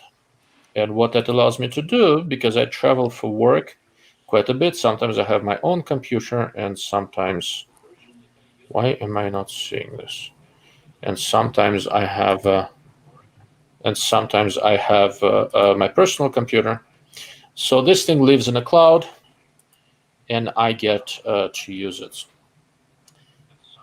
The biggest thing with reticle design, in many ways, and something that people skip out all the time, and I'll zoom in momentarily, is how does it look at different magnifications? People tend to think about reticles as in, oh, I want this feature, I want that feature, I want this. I start my thought process a little bit differently. I look at this as in, okay, what scope is it going to go into? Mm-hmm. What magnification range do I have to work with? Is it going to be a front focal plane or second focal plane? In this case, most of what I've done was front focal plane. And what features do I need in there to make it do the assigned task, if you wish, at all magnification ranges? And that becomes sometimes a non-trivial exercise, because, for example, this reticle was originally designed for March's 5 to 42 by 56 rifle scope, and it's a very broad range. And I had to make it work in some way. Process, and you get reticle features, and you get illumination, and you have to combine them for what you want to do. So what I do, I figure out the field of view of the rifle scope, convert it to milliradians, because in this case it's a milliradian reticle, and I draw circles. These blue circles correspond to a field of view in different magnification. In this case, the smallest circle, I don't know, you should be able to see my mouse, right? Yes. Derek, can you see the mouse on the screen? I'm looking Not at well. it more on my TV than I am on my phone right now. So I'm watching it up, and I'm but a couple seconds lagging difference. Okay, But, all right, yeah. so it should be okay. So the smallest circle inside is 32 power, 30, 20, and 15. And then for the lower powers, I had another drawing, but this is the one that shows you the features.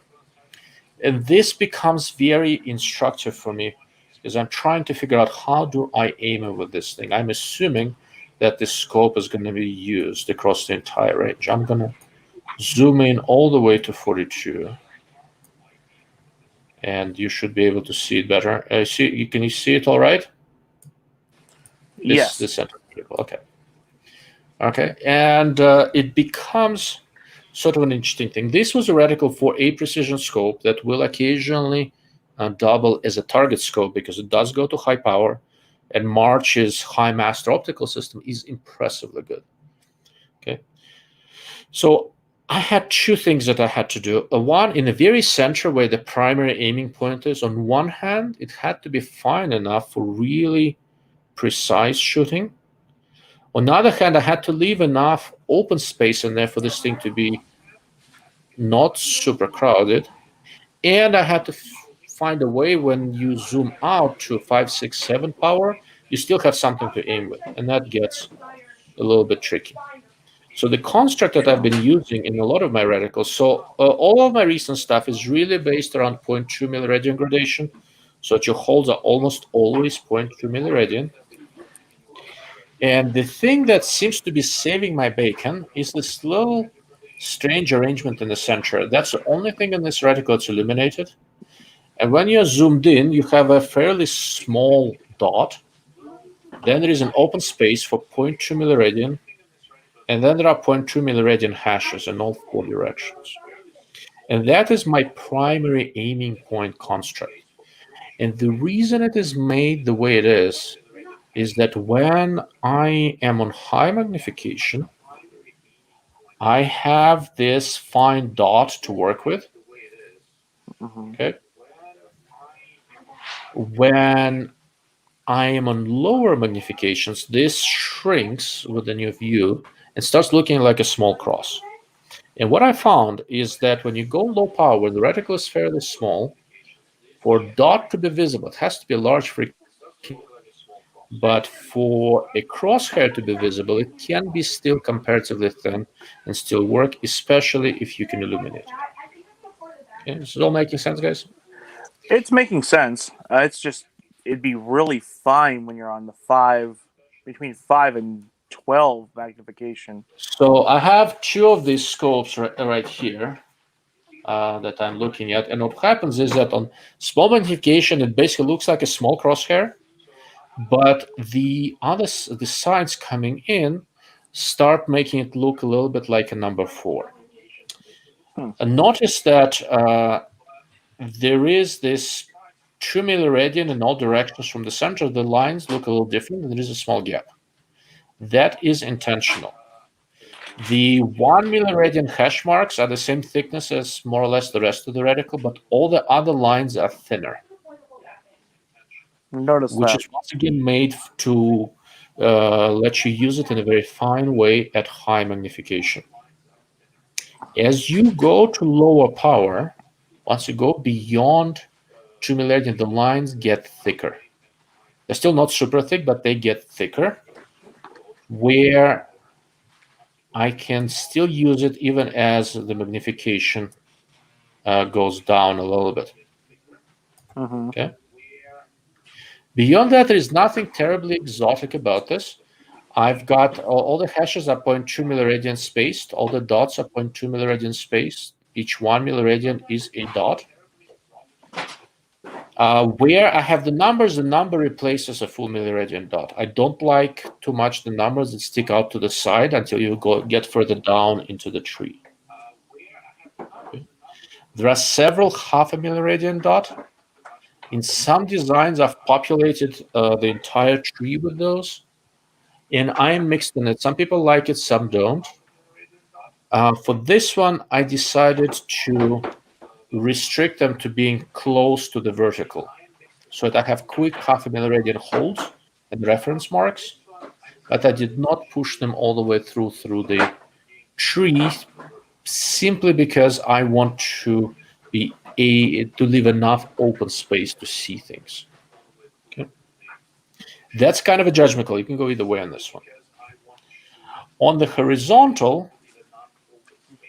And this one was one of the more controversial things about this reticle, and I'm still undecided whether this was a good idea or not. I got a lot of questions about this. Once you go past 2 milliradian, the horizontal reticle changes. We have small 0.2 milliradian hashes below the primary and a half a milliradian hash above. And the reason I did it this way, the way a lot of shooting happens is within a couple of milliradian, it's usually wind holds. Once you go past that, it's usually lead holds. And there, having a quick half a milliradian reference mark turns out to be quite useful. Had I done this again, I don't know if I'd do it the same way or if I would take this arrangement. See, between my half milliradian hash marks are different lengths. So between 0.4 and 0.6, you have this lower region. I wonder if I should have just kept the same pattern like I did below here and extended it to the sides. I don't know. I'm mixed in it. Maybe it was worth a shot. Okay. Another thing that I did here that was a little controversial, but I'm kind of sticking with it. I did not take the horizontal lines out terribly far. It's 6 milliradians. Then I'm starting tapered thick bars. I mean, bringing it out 6 milliradians isn't a bad thing. I mean, I think that was a good judgment call. There is a reason to my madness. So for moving targets, 5 mile per hour target at most distances is around a 3 milliradian hold, and 10 mile per hour target is about a 6 milliradian hold. And because the magnification range of the scope is so broad, I needed these thick bars to not be too far apart, because when you go lower power, they become extremely useful in drawing your eye to the center of the target. Because the tree gets thin, I do have that small illuminated cross that is visible enough, but the thick bars become very useful. And if I spread them out further apart, they would not be nearly as useful on low magnification as they are in the current design. Okay, make sense? Makes sense. Yeah. Can I suggest absolutely. One thing? Okay, we're between the 6 and the 8 on the left and the right. I would make a little hash mark right where 7 would be, so somebody could use that as a reference. Yeah, that's a good idea. I added the hash mark at 10.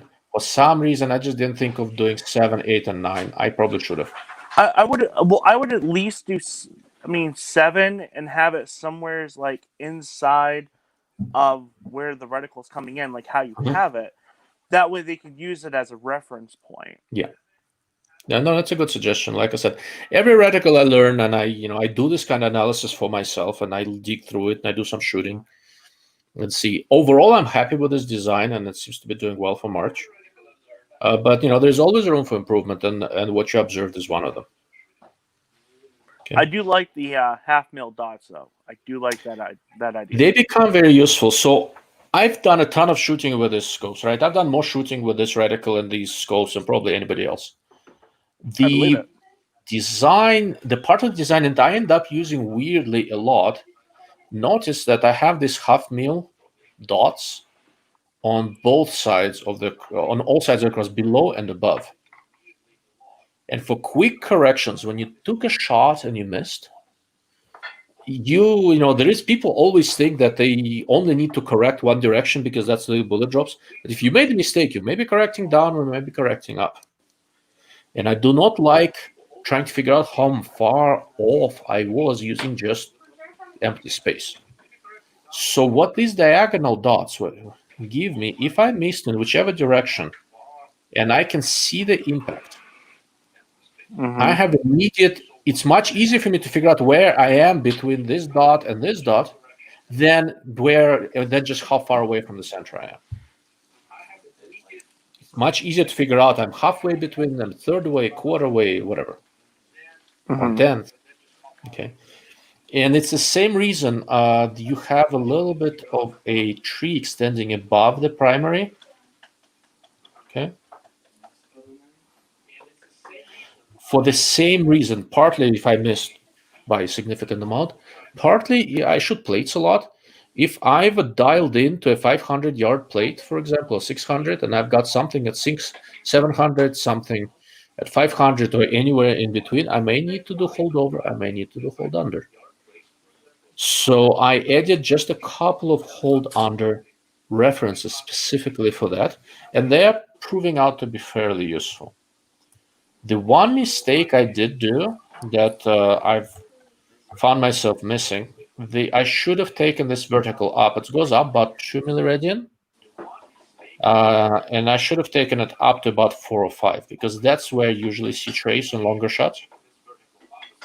And it's nice to have a visual reference from the reticle to tell me where to look. Because right now I have to kind of figure out where in the open space that is. I mean, I kind of know. But just taking this same basic hash mark and taking it up would not impede my view very much at all and would give me a visual reference where to look for trace. And it'd be easier for you to range with the upper reticle than it would be the bottom reticle. Correct. But ranging has not been an issue. Everybody uses laser rangefinder. You can range with any mil reticle, but it's becoming less and less of an issue. True. You can range with it, but I don't.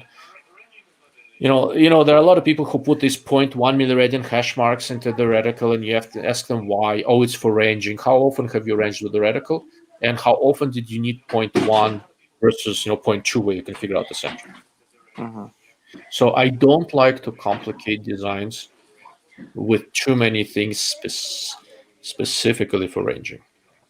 But it's a it's a judgment call, and I don't necessarily always make the right one.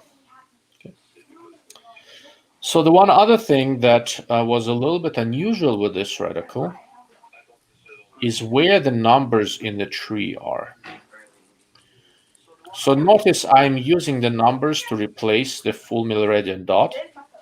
And as the tree gets a little bit wider, I'm not moving the numbers out.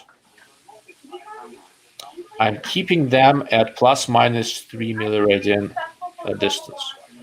And there are a couple of reasons for that. The biggest one is that I don't want them too far away from the vertical necessarily, so you don't have to look for them. And also the field of view is circular, right? If, let's say, I move this 10 milliradian number, out here to the edge somewhere, it could be out of the field of view.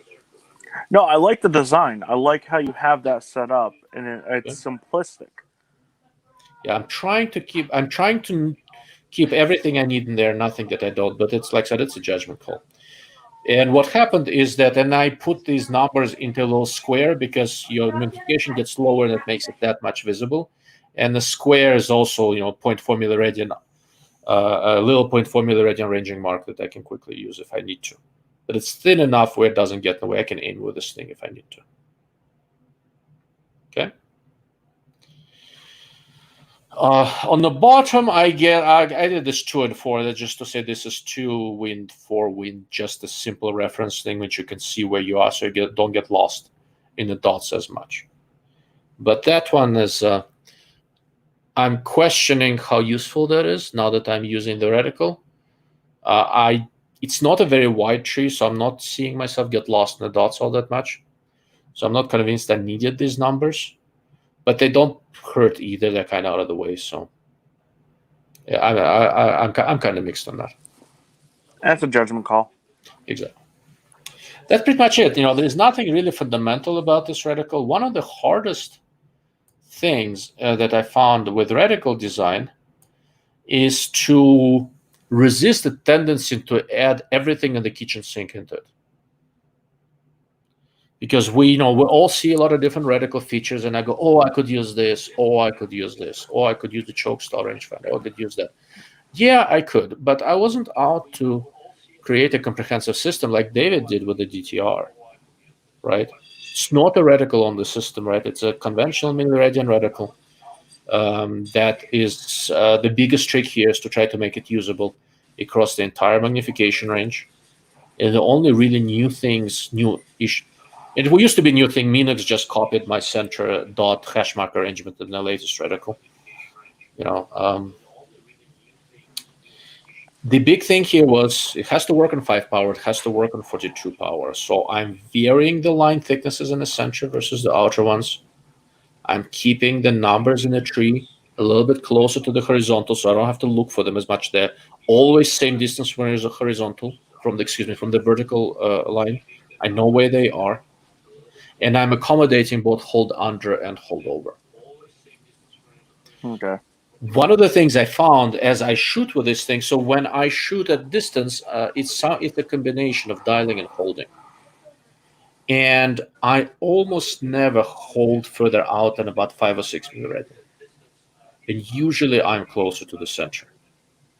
I have a tendency to use holds primarily within 500 yards or so, thereabouts, depending on the cartridge.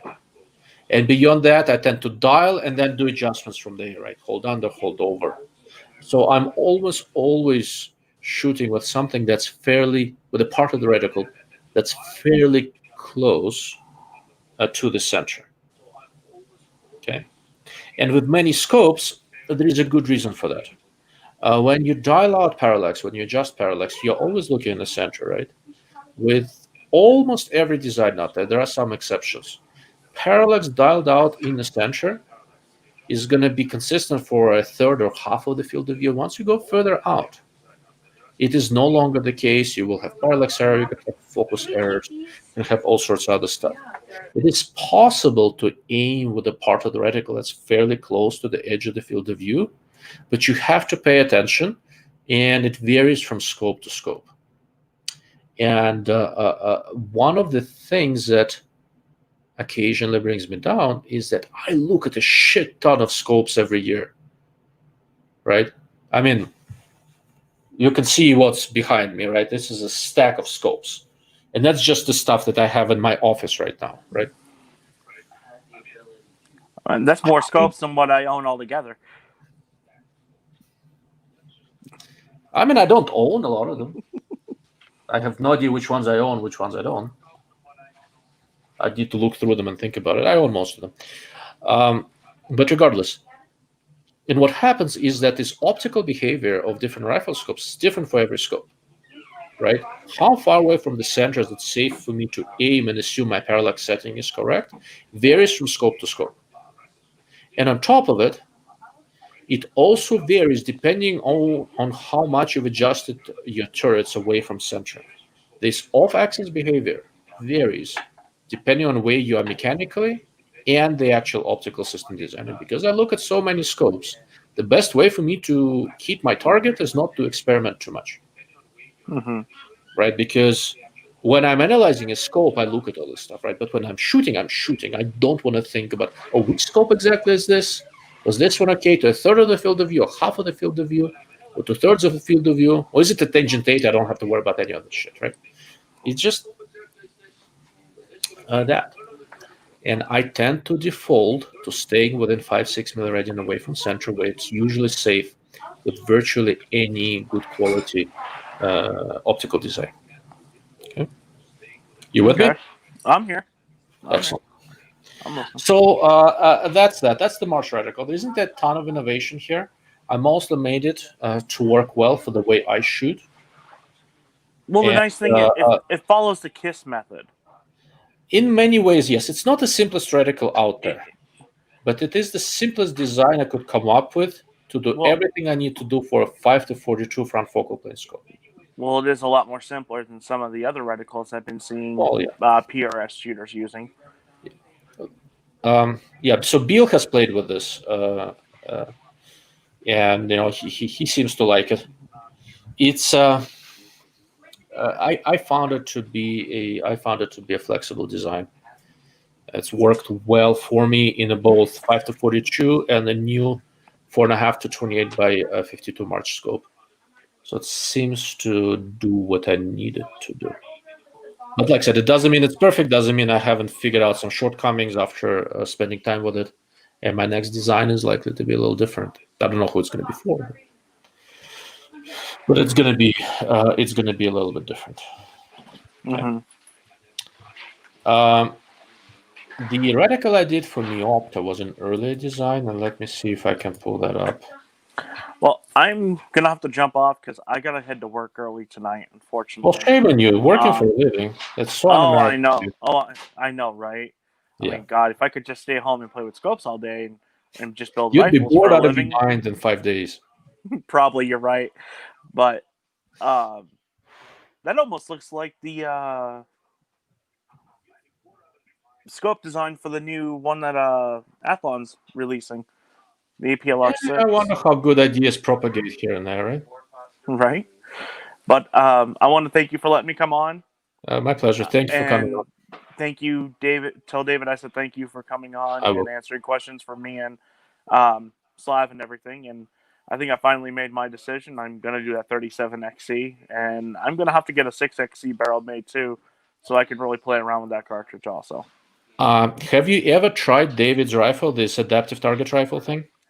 No, I haven't. I really would like to. Don't. So if you go with a Remington pattern gun, he has his trigger group. I happen to like 2-stage triggers, so he's, I think, 2-stage. I've seen a lot of triggers, and what happens is that most super light triggers I can't feel. Somehow he managed to make a 2-stage trigger that is perfect.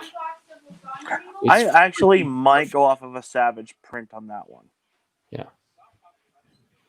If you go for Savage, it's different. One of these days, I'm going to buy David's rifle. I need to figure out how I'm going to finance it. Maybe I'll get Guns and Ammo to chip in or something. I'm not keen on that kind of stuff. But I don't know. His design is quite remarkable, and I can have the same action shooting as 6XC and 37XC and everything else. I'm still trying to figure out how I can afford a scope. Well, that's if you what don't I'm working on. Much trouble, talk to me. We'll figure something out. Okay. I'll get you a loader. Oh, nice. Thank you. Okay. Right, thank you, Derek. Thank you for coming. We'll talk about that off the chat, and I will see you guys all later. All right. Take care. So, Stan, who works anymore? 4 jobs. Okay. I'll spend 2 minutes on the Meopter Reticle that's on the screen right now, and then I'll go I'll go and look through the questions. This is an earlier design that I did, and you'll see some similarities here. Good night, Bill. Thank you for chiming in, man.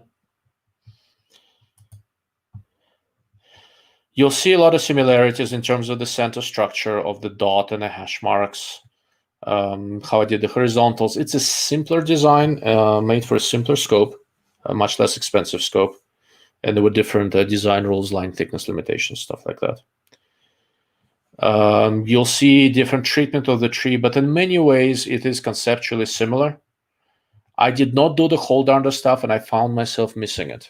So when I did my next design for March, I added a couple of things, thinned out some stuff. But the basic idea, I want to make a reticle where the primary aiming point stands out. That's why only that little center is illuminated. And the tree, when I don't need it, does not get in the way. For Meopter, this design has been successful, so I did something right. And March seems to be doing with my latest couple of designs, so I'm pretty happy about that. And I don't know. We'll see what the next one is. I have a couple of projects I'm working on, and we'll see what works.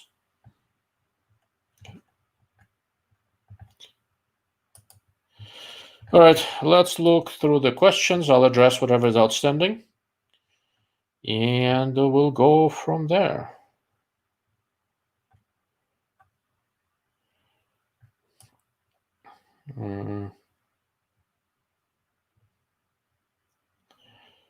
Let's see. All right.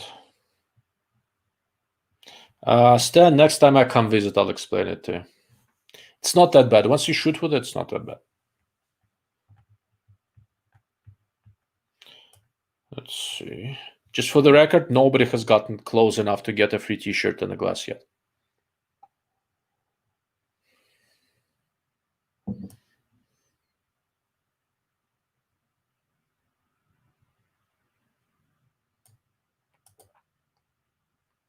Not even close.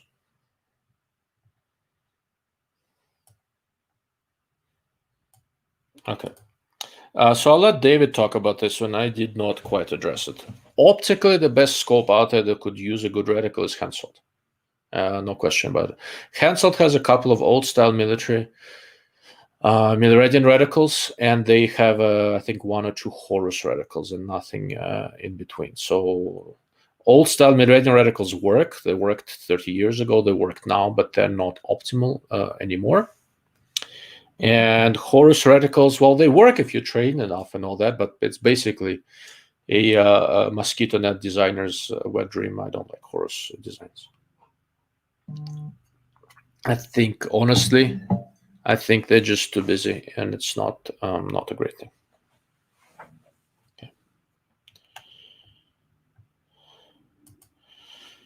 Okay, so David Tubb has a website. Let me see if I can pull it up right now. Just davidtubb.com, and everything is on there. Let me see, and I'll walk you guys through it. And you should go visit it. He lists his scopes there, all the different parts and stuff that he makes. David is an interesting guy.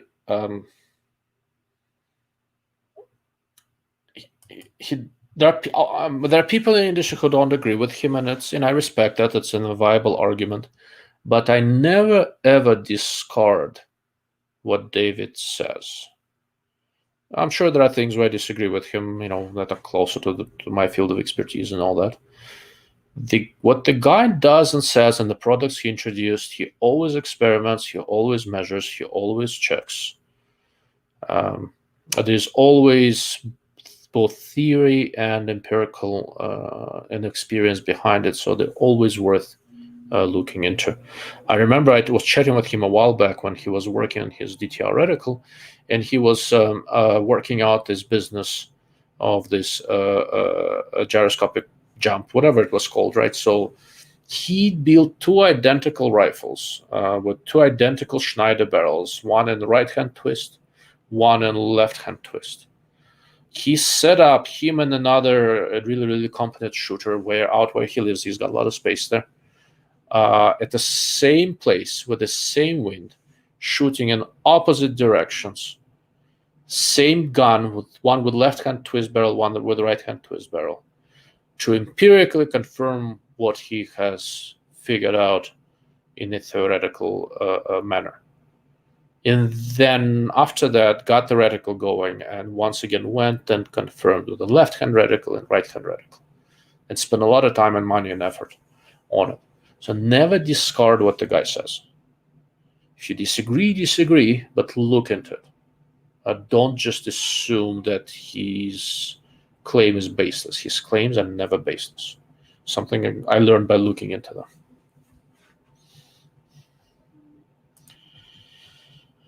Okay.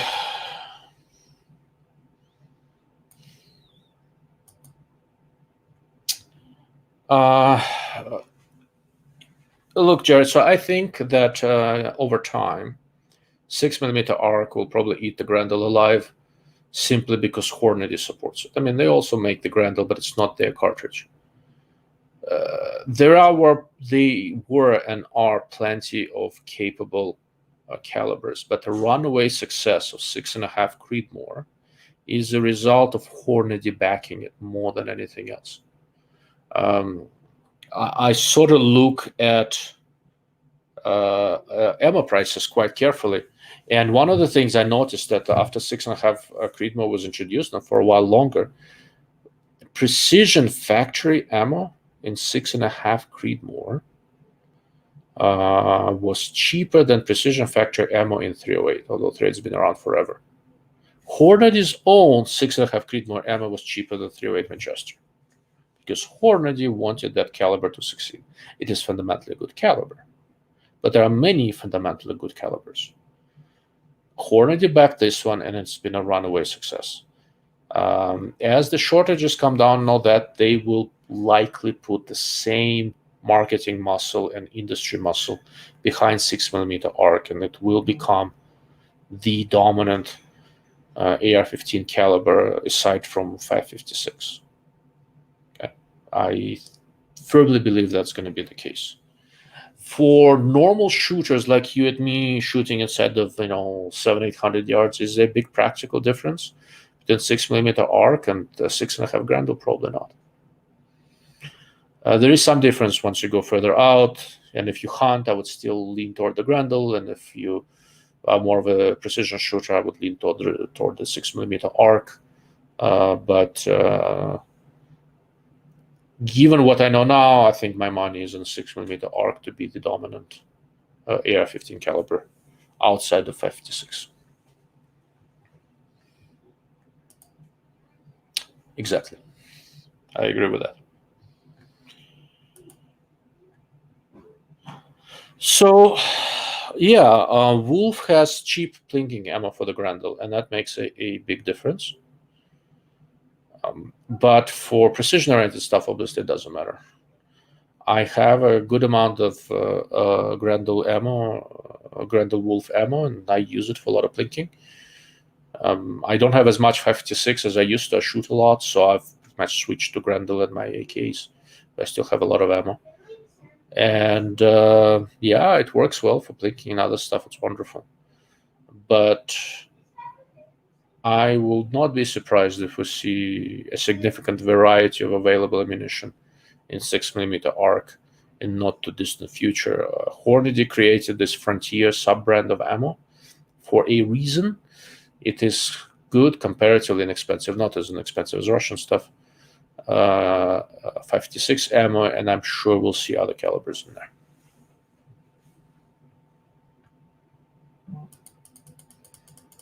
Okay, where were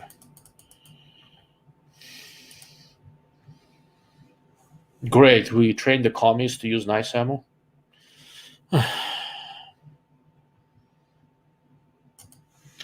I need a drink. I need a top off.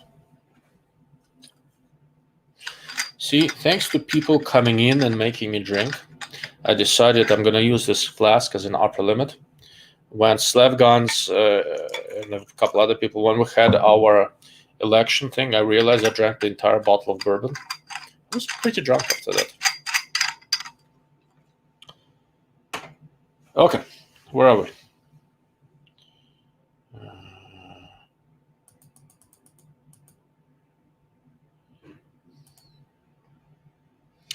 Sandbag bench rest. Yeah, I like it. David has a good sense of humor.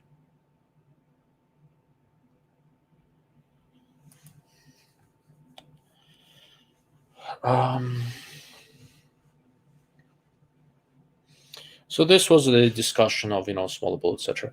So 224 Valkyrie was kind of designed for that, but they tried to shove it in an envelope that would fit within the AR-15 action. A 6XC is a little bit bigger. It's shorter than 308, a little bit longer than 6GT, shorter than 243 Winchester, 6mm Creedmoor, that kind of stuff.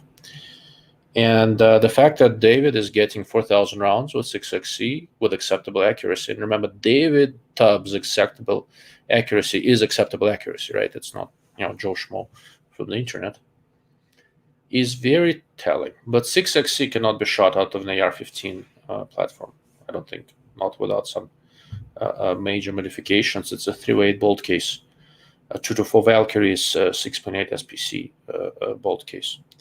The basic problem with 224 Valkyrie was that the introduction was screwed up. The initial velocity numbers were wrong. It seems to be shooting fine from a bolt gun, but has some issues with heavy bullets from semi-automatics. And that has really hampered that cartridge.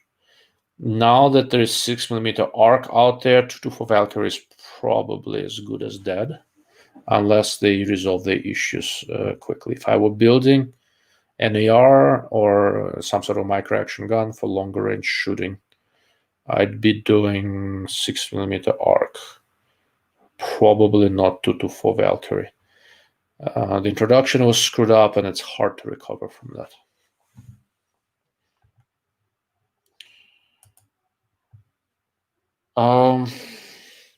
For a long time, I think that question was probably meant for David, but I'm sorry I missed it. For a long time, I think that was one of the preferred F-class cartridges. But the catch is that it still kicks, and you can get similar trajectory for competition with a smaller case and a lighter bullet. There's a reason why so many people are going down to 6mm. They're basically trying to figure out, okay, what is the best way for me to get the exterior ballistics I want with minimal recoil, and that seems to be various 6mm. Like the 6XC and 6GT and 6 Creedmoor, but that's a bit more of a barrel burner and a bunch of others. Will we see a 224 cartridge based on that with some sort of a new high efficiency 22 caliber bullet? Yeah, very likely. Maybe they'll take 6XC, taper it down to 22, maybe shorten it slightly, depending on what happens with the barrel life. That would not surprise me, but it is likely to be driven by bullet selection more than anything else. For today, 6mm rule, I think.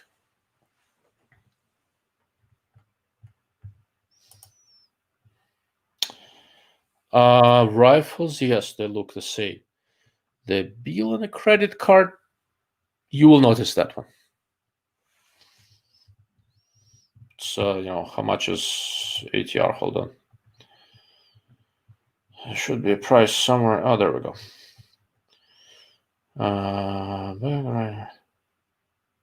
So the receiver assembly for David Tubb's adaptive target rifle is $5,850. That does not include the barrel, okay, or the handguard and that sort of stuff.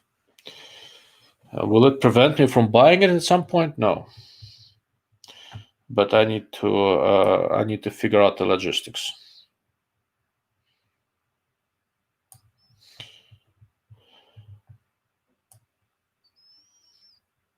Let's see what else we have.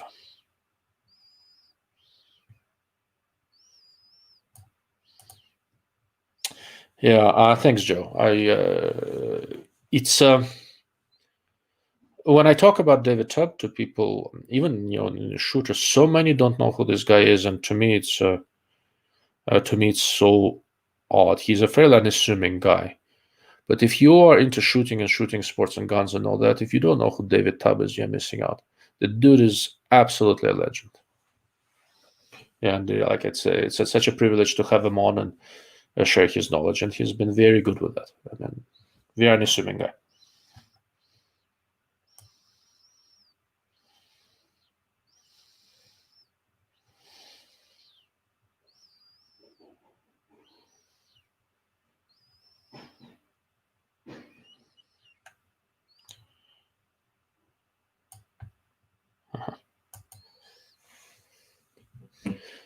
So healthy. Somewhere early, I think Leo, somebody asked me how I'm dealing with COVID. I'm much better, but I started training again. And yeah, I do Muay Thai practices and normal life, etc. I'm totally recovered. I'm fine. Hard exercise. There is that little bit of extra lung capacity I need that just isn't there. So maybe another month. We'll see. But I started training and haven't died yet, so we're okay.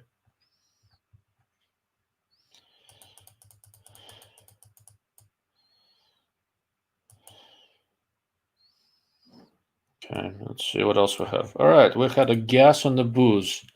No.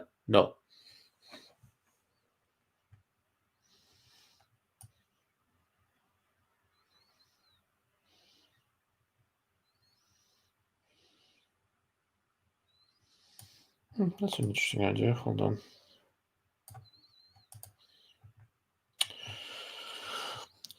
I would add hold unders and 5 to 10 MOA increments over 0 to confirm the offset of slope adder prism wedges. How would that confirm it? Joe, I think I'm missing something, so if you can add more details, please do. Okay, and Mr. Slavgards is out. Thank you for chiming in, my friend.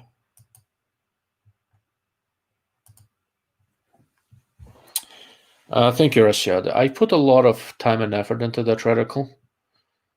Like I said, it's very easy to make a complicated reticle that has a ton of stuff in it that you don't need. It turned out to be much harder to design a reticle that is not overly complicated, but yet has everything you need or close to it.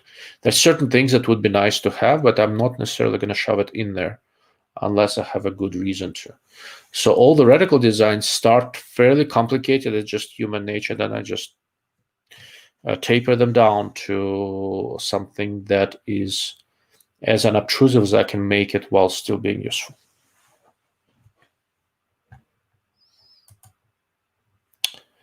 Bingo. Not as busy as Horus. That's one of the design criteria.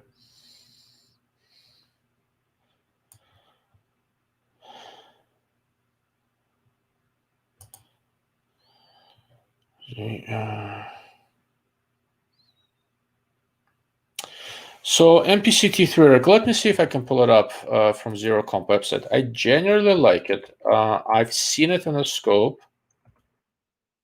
I have not shot with that scope. I've shot with MPCT2 and MPCT1, which I genuinely liked. They designed their reticles for a shooting style that's slightly different from mine, but they are good reticle designs. They are intelligently done. And there we go. So let's download the reticle, and I will pull it up on the screen and talk about it a little bit. Okay.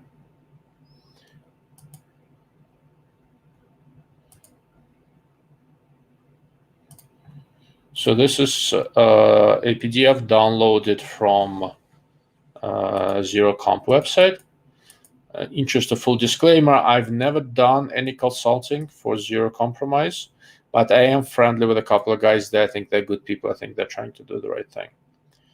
So there are a couple of things here that I don't like too much and some that I do. The one thing I don't like too much is, I should be able to see my cursor, this thick bar at the top. I don't see a terribly good reason for it. I like to try to leave about half of the field of view fairly open. They're kind of doing it here down below because this bottom vertical is fairly thin. But when you zoom in, so where you're only seeing at the center, I like to see a little bit more open space for looking at things. Does it really get in the way? No, but I don't really see a very good reason for it. The funnel, which is basically a choke style rangefinder, for sort of standard small sizes, 12 inches and 13 and 18 inches. I am mixed on this. It works. It works all right. How much would I use it? I don't know. Would I put it right there? I don't know. But generally where they located it is not bad. But here, the bottom of the funnel is where I would be usually seeing bullet trays. So I would probably be inclined to move it to the side or move it further up or something. I'd want the part where I see the bullet trays to be reasonably unobstructed, right? It's 1, then 2, this is 3, 4, it's somewhere here. So that's the part that I don't like too much. But you know what? Looking through the scope, it's less obtrusive than it looks on paper. So overall, it is a good design. The way they did the tree itself was a little bit controversial, but it seems to work okay. This grid thing at all, I have a lot of mileage shooting this kind of a grid style reticle because I've spent a lot of time with Schmidt and Bender's GR2 ID reticle. And it works fine and it's not too obtrusive. It looks far more obtrusive on paper than it does in real life. So the tree part I like, but it's designed for people who shoot differently. It's designed for people who primarily dial because it leaves a nice open center and you dial and you're always aiming with this and you only use the tree sporadically when you need to. For me, for the way I shoot, the portion of the tree I use the most is right around this primary aiming point, and that they're trying to keep very, very clean, so that you could dial elevation and hold wind, right? And it's not uncommon. Does it work? Yes, it works really, really well, but it's not ideal for the way I shoot, right? So this is strictly a personal preference. Overall, the reticle is intelligently designed. They're keeping the thick bars fairly close at about 8 milliradian from center. That's not bad. I keep them at about 6, 7. It's all in the ballpark. The reticle works fairly well at low magnification. It's an intelligent design. They did a good job. There are a couple of things I'm not crazy about. You notice between the 4 and 5 milliradian here. They added these extra hash marks and stuff to make for 0.1 million. To me, it looks a little awkward, and I'm not crazy about designs where the hash marks go left and right of the reticle, but it works. It doesn't really get in the way. The circles add an additional 0.1 hold, and I'm not crazy about aiming with a circle with hollow shapes, but it seems to work well enough, and I could get used to it now. That would not stop me. So overall, it's a good design. It's just not ideal for the way I shoot. Okay. Good question. Thank you. So, last couple of times I tried to contact Meopta and I did not get a reply. So I'll shoot them another email. And if they ignore it again, I'll stop. It's not personal, right? But life's short. I don't chase after anyone for very long.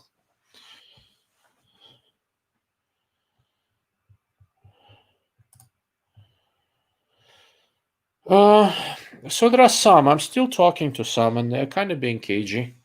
I know that Bushnell has some introductions that are going to be a little later in the year. They're trying not to announce things too early. I had a very long conversation with the guy at Crimson Trace, and I'll be looking at some of their stuff. Crimson Trace is sort of one of the companies to watch for me. They are backed by a large company, American Outdoor Brands. They have name recognition. Their first run of optics products Was hit and miss, but more hit than miss. For first effort was quite good. They've got two new scope lines coming out, hardline and brush line. It's on their website now. Go to crimsontrace.com. You can take a look. And they're revamping the rest of it, so I have some inside knowledge of what's happening there. I don't know how much of it is public. Previously, their scopes were all Japan. The brush line and hardline scopes are Philippines. They look pretty decent on paper. They're coming out with a reasonable assortment of reticles, and I know they have some new ones in the pipeline. So what you see now is not everything. There's more. And I think they've got some good ideas. So I'm cautiously optimistic.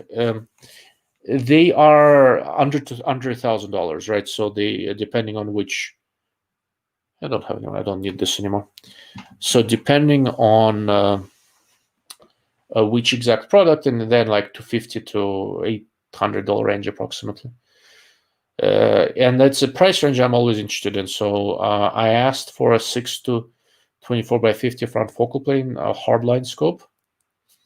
That's going to be interesting to see. And I asked for one of the brush line scopes. I don't remember the exact version, more like a hunting style scope. I'm going to be testing Savage Impulse straight pull rifle when for guns and ammo when Savage sends me one. They have a few TNA rifles that are kind of going around. I'm somewhere on that list, and I might put a Crimson Trace scope on it. Might put something else, but I'm curious. I was very impressed with the red dots and the prismatic, and I know they're doing more there. So there'll be a few things from Crimson Trace that I'm really interested in. Vortex is being fairly cagey. They just introduced 2 new prismatic scopes. I think I know which OEM it is, so they should be quite decent. So that's kind of promising. Primary Arms is doing some really interesting things with Holosun on red dots that I really like. Some very clever stuff. I'll do a video on that. I'll talk about it a little more. And they've got some things, really cool things happening with prismatics. That should be interesting. I have their True Power prismatic that I really like. I added it to my list of recommendations, and I don't do so lightly. And they have a new, very clever 1 power prismatic that's going to be compact and very good. That's coming out. So that's going to be interesting to see. And there are also some things with LPVOs happening, some other stuff, but that may take longer. Burris, I'm not terribly privy to what's happening. They've announced a bunch of stuff. They just need to get them in a pipeline. I think they announced the thermal. I really want to see an XTR3 illuminated. They need to release a couple of low power variables. We'll see. But they have a... they have a... So this is a... No, that's a magnifier. Where is... I don't see it. Burris released a really compact 3-power prismatic, which is basically about the size of this guy. And it's good. It's actually legitimately good. I have a suspicion that the new 3-power prismatic by Vortex is probably from the same OEM. I'd need to take a look to be sure. But it's very competent. I like it. So we'll see what else. I talked about Bushnell, Vortex, Crimson Trace. I'm talking to the guys at SIG. They have a few newish things coming out, but they're kind of holding off on too many introductions because they're trying to fill orders. I plan to do a thorough test of a Tango 6T, that scope that keeps on winning military contracts. I'm very curious. And I would like to look carefully at a Romeo 4T. It's a red dot sight that's assembled in the US, presumably out of foreign parts. SIG has a nice facility in Oregon where they're beginning to build more and more products. And I kind of encourage that. So I want to look at the US assembled products, maybe also Romeo Zero handgun red dot. We'll see. I sent out emails to a bunch of people. Most of them ignored me. I'm talking to a few. We'll see how it goes. One of the articles that I want to do that I'm interested in is something on gun vices, right? These are a couple from Field Optics Research, so I was curious. I sent out emails to Really Right Stuff, Kopflager, this claw grip, Triclops, Field Optics Research. There was somebody else, I don't remember now. I have a list. And Field Optics Research immediately replied to send me a couple of things to look at. Everybody else ignoring me so far. So we'll see how it goes. I do want to test a few. Maybe I'll just buy them and then sell them. I don't know. We'll see how it goes. But that's kind of something that's interesting to me. These shooting support stuff and tripods has been evolving and becoming good. So I'm very curious about it.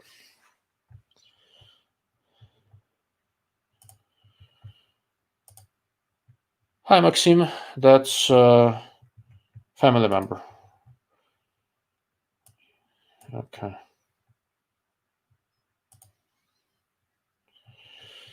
Okay, I see what you mean. Yeah. Yeah, that'll work. You should name your next reticle Theodore. Why? No, I don't know. You've got, is that a reference to the reticle being called FMLTR1 for Theodore Roosevelt? Yeah, so I did not name it. I don't get to name the reticles. I get to design them. The company it's for gets to name it. Sometimes in a fairly mystifying manner, but that's not my part.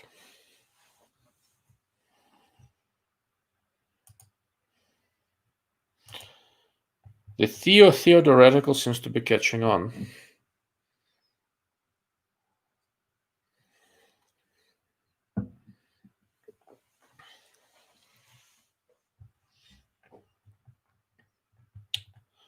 Okay, I think I got to the end of the questions. At 2 hours and 20 minutes. I get to sleep today.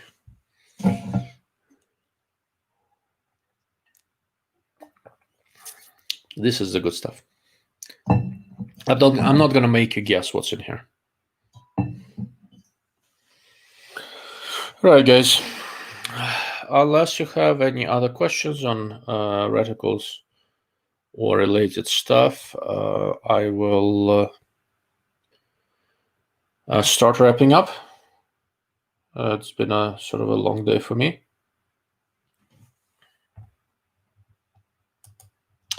No worries. I actually didn't think of the TR1 standing for Theodore Roosevelt. That's good observation.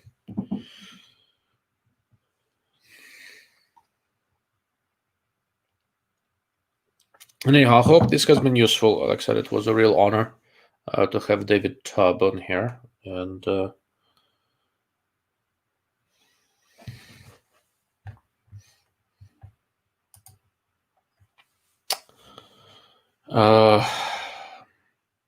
spectacular. With the price tag to match, I'm sort of secretly hoping they'll forget that I have it.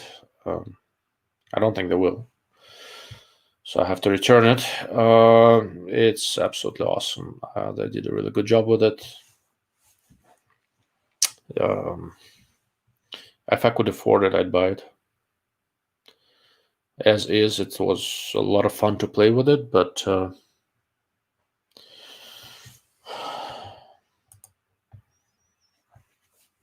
look, I don't know, right? So it's not a simple answer. There's nothing like it in the market, and in that sense, yeah, it's definitely worth the price tag. But it is in this. It's a Steiner CQT. That's the optic in question. In a very interesting way, it sits in a spot in the market where it does not have any direct competition. And for my purposes, if I were to be it is the best close range optic I've ever used, right? Overall, you can't hide from this thing. It works at any time during the day. It does not impede your situational awareness like conventional thermal scopes do. Everything is lined up. I can use it for reasonable distances. And during the day with a magnifier, I can use a fusion of a red dot and a thermal for close range. I think it's remarkable.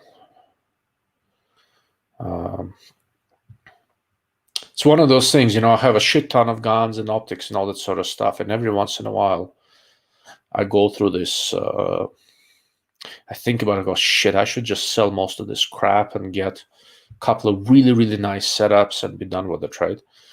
And if I were to go follow through with that, right, sell half of my ARs and all this sort of shit, and leave 2 ARs, one for close range home defense stuff and one for long range, and be done with it, I would bite the bullet and buy starting CQT for my home defense general purpose AR-15s. There's nothing like it, and it's amazing. But whether it's worth the money, I don't know. I mean, it's up to you. It's your money. I think there's nothing like it in the market, and it might be worth the money for me. But yeah, I don't know. It's up to you.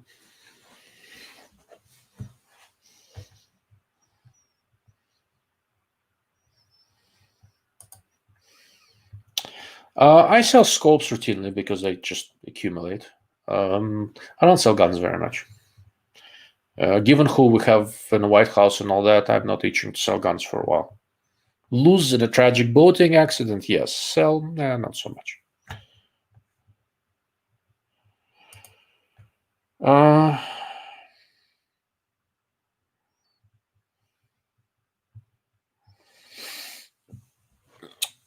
It's similar. It's close. Both are pretty good scopes.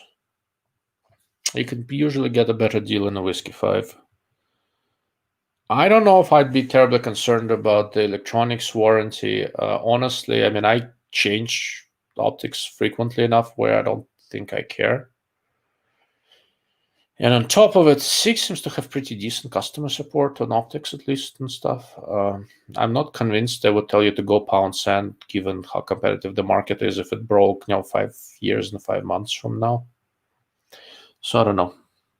It's pretty close. These are very competitive scopes.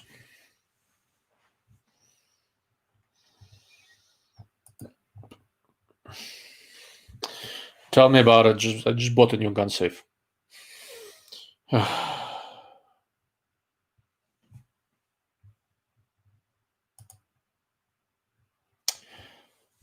You should, Doug. It's an interesting design. It's a very interesting reticle.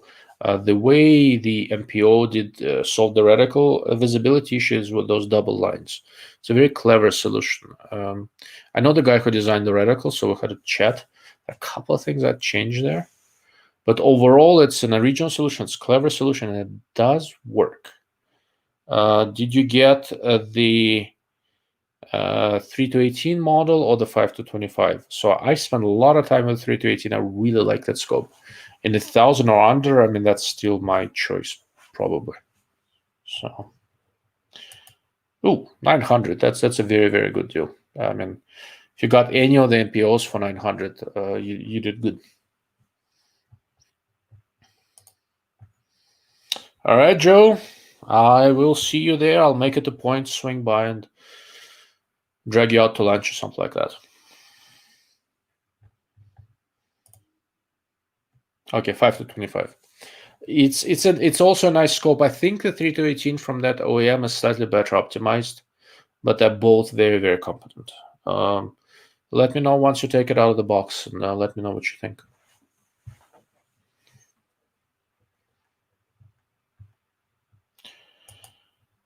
Okay.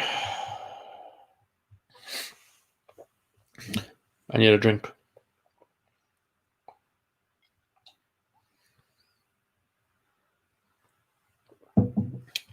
For the record, nobody got close to figuring out what this is. This is not brandy. This is not scotch. So I'll give you that hint. I guess I'll get to keep my t-shirts. All right, gentlemen. where are we? About 2.5 hours, and that's actually a good length for a live cast. I am traveling next week, so it's probably going to be 2 weeks before the next one. So for the next live cast, I am aiming at maybe the 28th of January.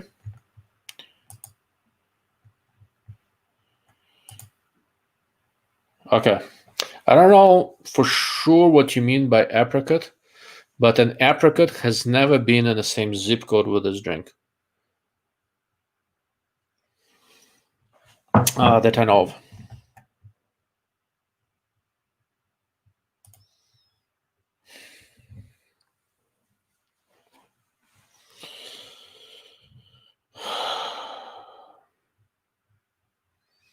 So it's not a simple question, right?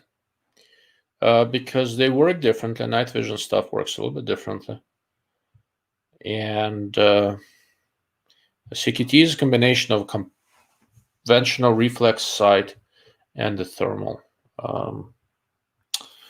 When you're talking about laser, assuming you're talking about the infrared laser that illuminates, and a night vision goggle or something similar that sees it and all that sort of stuff. Thermal has advantage in some situations and proper night vision has advantage in some others. You have to keep in mind that the way the CQT is designed, you can actually use your night vision optic with it. It's kind of interesting. You can use a helmet-mounted night vision optic with it. One of the things for me is, with the helmets and night vision goggles on them and all that sort of stuff, is that I'm not exactly set up for war 24/7, right? So if I hear a knock in the night and I have a long arm that I'm going to grab, I'm not going to go and don gear, helmets, vest, and all sorts of other crap. I'm going to grab a gun and go figure out what the hell's happening. CQT sits on a gun and it's there. And I can see heat. Seeing heat sort of matters. It's not necessarily a replacement for it. It's a useful augmentation. And in some ways, it may be a preferred option. I don't know. It really, when you're talking about all the fancy stuff in night vision and thermal, it kind of comes down to how you prefer to do it, right? I set up my house so that there are strategically located fairly dim lights out there that are specifically set up so that I could stay in the dark and see everything else that's happening out there. And I can control the entrance to where we sleep, where my kids sleep, and all that sort of stuff while staying in the dark. Okay? Just the way I set up my house. So in principle, I don't really need any of that stuff at night. But if I do, for me, having a little bit of a thermal capability is potentially more useful than night vision because there's enough light. Where image intensifiers and stuff not really necessary. But that's the way I set up my house, right? So I said I try to control the environment more than anything else. We'll see. It's. I hope CQT catches on. I hope as they make more of them, the price comes down a little bit. It was a lot of development. It's not an easy type of thing to develop. They did a great job. Lots of hardware, lots of software. I mean, like for me, like I said, I'm not the military type guy always on. For me, CQT would work great for home defense. It would work great for pig hunting. It can be very useful, extending the distance with a magnifier during the day. It's more of a general purpose solution. It's not just for the night. It's a sight I can use any time of day. So for me, it kind of makes a big difference.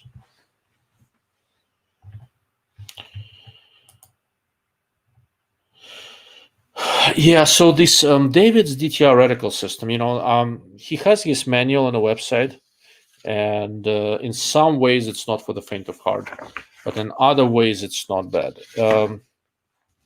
It's almost 30 pages. 30 pages. I've read it, and I've helped him edit a couple of early. Not so much edit. He asked me to look at a couple of early versions. It's a really nice white paper. It explains things well. What I found was very useful. He's got his game where you can go and experiment. So what I found very useful is you kind of read through it and kind of makes sense. Doesn't necessarily mean you can do it. What I found very useful is to kind of go through this exercise a couple of times, and all of a sudden looking at this reticle starts becoming quite natural. It's one of those things, I've thought about his reticle for the longest time, and it's intelligently designed, and that really appeals to me. And the reason I haven't really done much with it is that going back and forth between a reticle like that and conventional BDCs, milliradian reticles and MOA reticles can be a little bit tricky. This is David's targeting reticle DTR. It's a kind of system you kind of have to buy into it, spend a little time on it, and then it's natural and it's fast. It is absolutely fast on target. You don't need much else. It works. But going back and forth between that and conventional stuff takes some adjustment, and I look at the ridiculous number of scopes every year. I might get my hands on his build. I want to build a long-range rifle. Anyway, I sold my Desert Tech a while back, and I feel like doing something long-range. And for a couple of years, I've been trying to avoid reloading. But now I need to set it up because of some other stuff I'm messing with. Once I'm set up for loading, I might get David's adaptive target rifle and get a 37XC barrel in it and do some real long range. And if I do that, I might just get one of these Mark V scopes that he's got, 525, with a DTR reticle, and put it on a gun and go play with it. I think it might be an interesting thing to do. I mean, before it's all said and done, it'll probably cost me close to 10 grand to set all that up. But on the other hand, I might set it up and then go, like I said, David's very gracious with his time. And I'm going to go visit him, and, it's a few hours drive from me. I'm going to go visit him and stick around there for a few days and do some shooting with David freaking Tubb calling wind for me. It's not just so much the reticle. It's not just the rifle, although they're very, very good. They're absolutely exceptional. If you've ever seen how this guy calls wind and shots and terrain, it's just remarkable. Trying to learn that from him, or learn a little bit of that from him, that is priceless. That's worth far more than the rifle and the scope. But maybe this coming spring.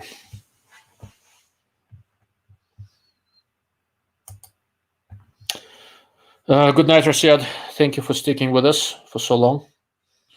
We're always appreciated. Thank you.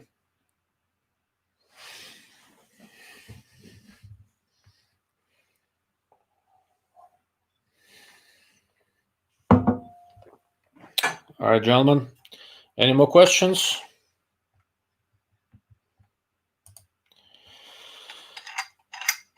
Thank you, Derek. Thank you for coming on. Really appreciate it.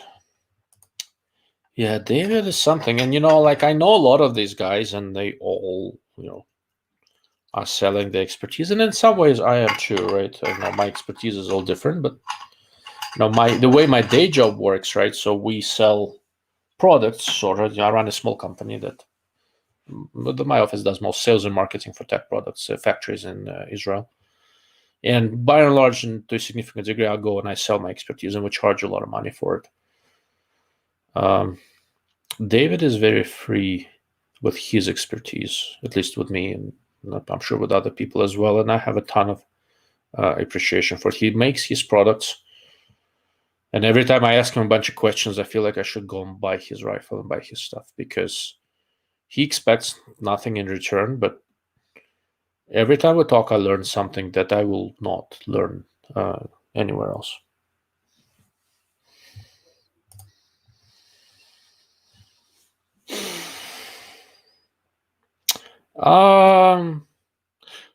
Let's revisit this in 2-3 months.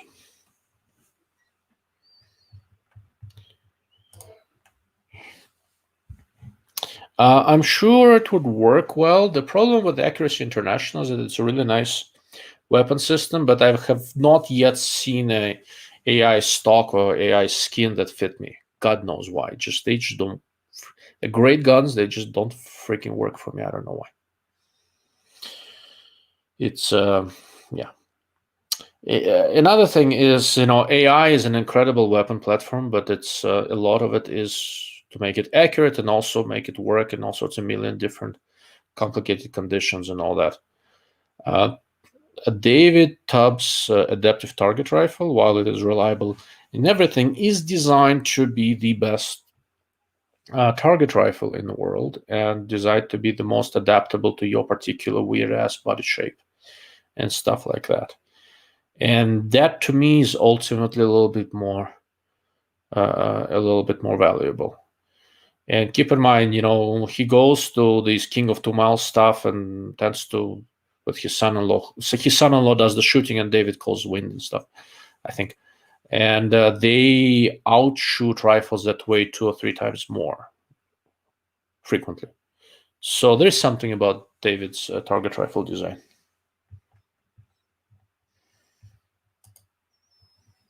AXSR, I'm not sure what that is. It's Accuracy International AX or something like that.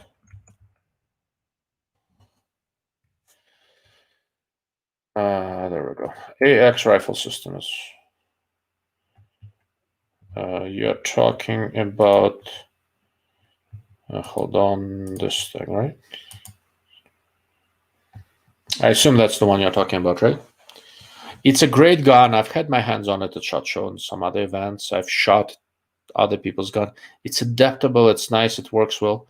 There's always something with these guns that doesn't quite fit me just right. Now, don't get me wrong, right? If I were to go buy this gun and go shoot with it a little bit, I'd adapt and adjust, and it would work. It would work totally fine. I could get a 37XC barrel for this gun. It would work just fine.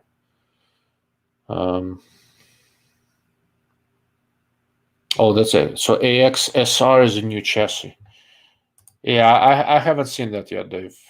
Doug, excuse me. I'm not sure. I'd probably need to take a look. Everything so far I've seen from Accuracy International has been, I have a ton of appreciation of how good their stuff is. Doesn't quite fit me. And for that amount of money, it has to fit you like a glove.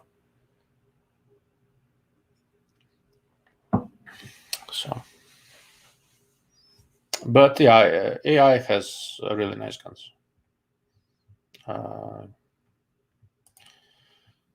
Definitely can't say anything bad about them. They're really good.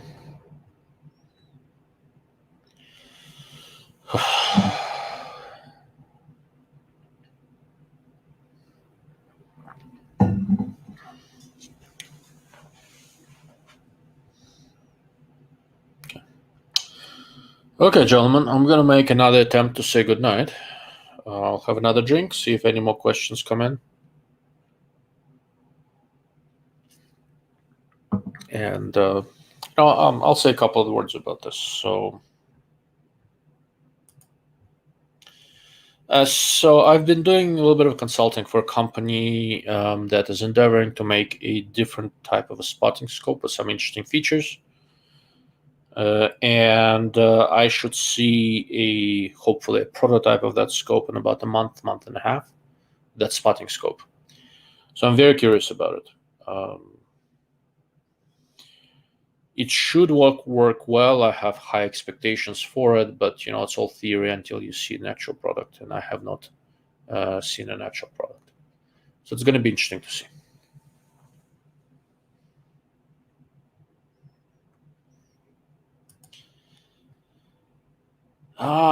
Joe, how are you, Joe? Yeah, you should watch it. I had David Tubb here for an hour, and it was an absolute privilege.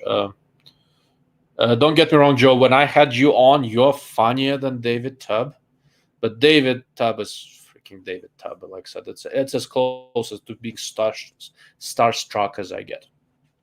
And for the record, I keep on drinking this shit, and nobody guesses what it is. There's a lot of alcohol in there, and I'm slowly getting hammered.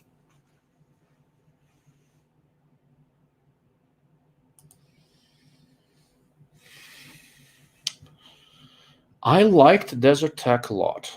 It's a very innovative gun, and I had a very good experience with it. It was stupid accurate by my standards, right?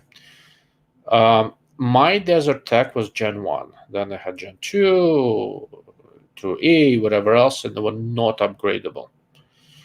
Had I had the more recent one, maybe I would have stuck with it. The trigger was good, the barrels were good, they're accurate and nicely done.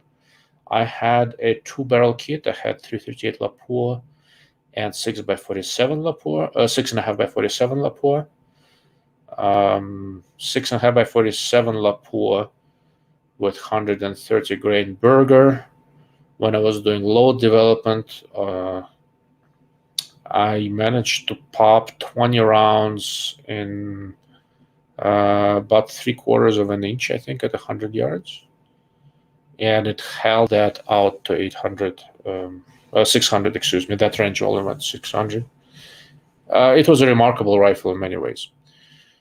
However, the Gen 1 had issues because the cheek piece was not adjustable, and that was hard plastic. The handguard was not to my liking. The biggest reason I ended up selling the Desert Tech bolt gun was the magazine. It was this single stack magazine, which worked quite well, but the larger capacity magazine ended up being very long. And I suspect that single stack magazine aided in accuracy in many ways, but it's probably arguably the biggest reason I sold it. Another one was that the later versions had adjustable cheek piece, softer butt pad, and all that. Mine didn't have any of that, and it was not upgradable. I did a bunch of homebrew adjustments and modifications, and it worked fine. And if I could stick with it, I would stick with it. But I was shooting more and more, and even hand-loaded 338 Lapua was just getting more and more expensive. And other newer rifles were more accurate. Another thing that happened to me, I started shooting more and more from positions other than prone. I shoot a lot standing, sitting, all that sort of stuff. And the weight of the Desert Tech was kind of getting a little bit much. So I sold that, and I bought my fix, which is light. And then I put a heavy scope on it that gets it to medium range weight. And it's not as stable shooting prone, but for all the other things I do, it works better for me. I am about to switch my fix to a different caliber. It's a little bit shorter, a little bit more oriented toward hunting, although I'll do precision with it as well. And that opens up a spot in my armory for something more long-range precision oriented. And if I do that, the two front runners would be either to bite the bullet and get David Tubb's adaptive target rifle, or go with one of the rifles from Hoplite Arms. It's another guy I'm friendly with. I'm hoping to, the owner of the company, I'm hoping to bring him out for one of the shows in not so distant future. And they have some really interesting designs. So it's going to be either that or that, and I need to decide.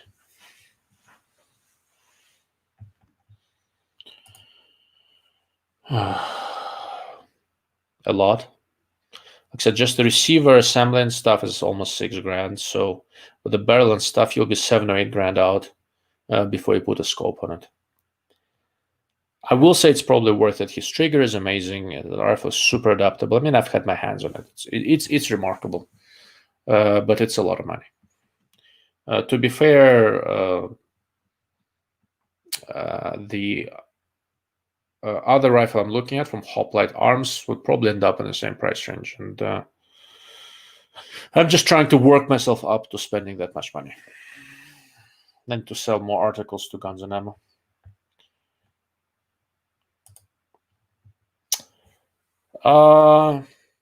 Getting warmer, but no.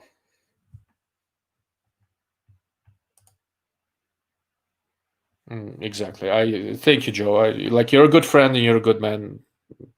I appreciate you and all, but it's David fucking Tubb. I mean, it's different.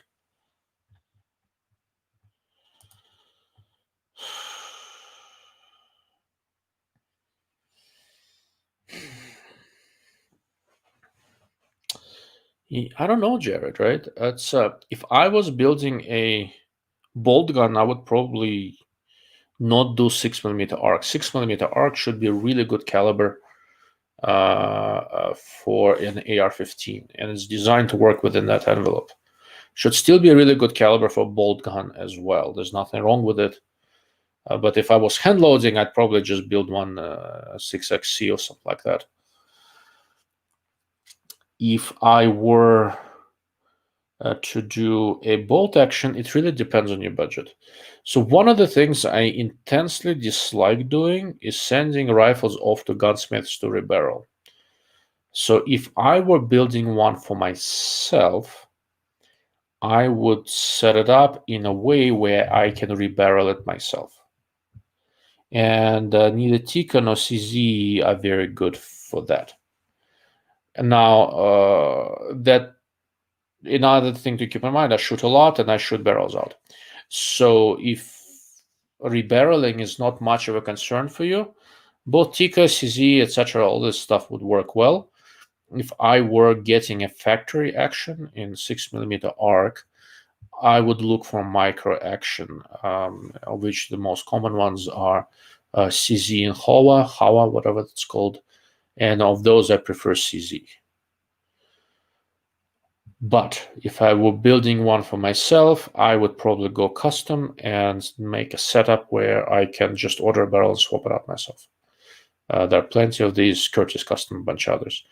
But those end up costing you ultimately more money, right? So this is one of those questions where you kind of have to figure out what budget you're working with before anything else.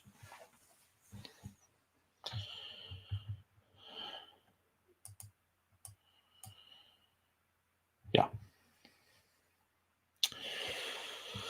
Okay.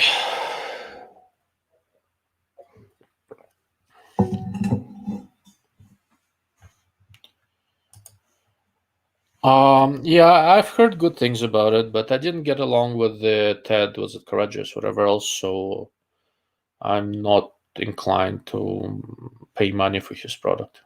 He seems like a decent engineer, but we didn't see eye to eye. Nothing personal against him, but also not the personality I want to support.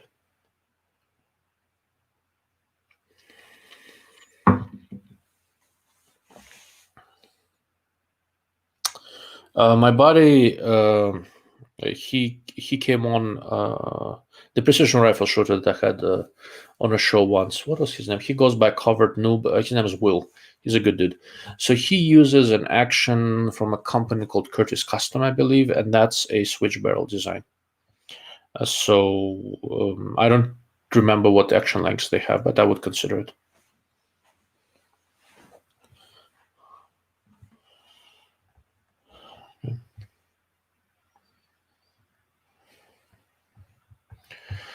All right, let's see what else we got.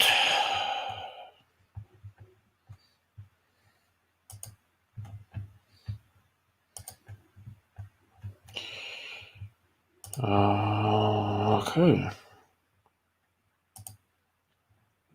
Nucleus something. Yeah, I heard good things about that action. Like I said, I don't have anything against the product. I just happen to not like the guy.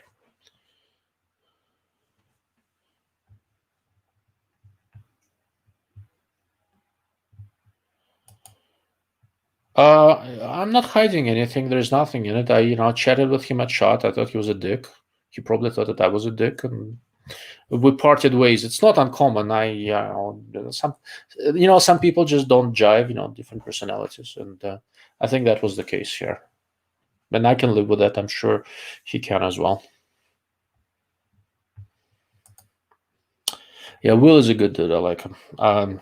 I usually drag him with me to SHOT Show. He helps me with some audio video stuff, and he's a good guy to walk around with.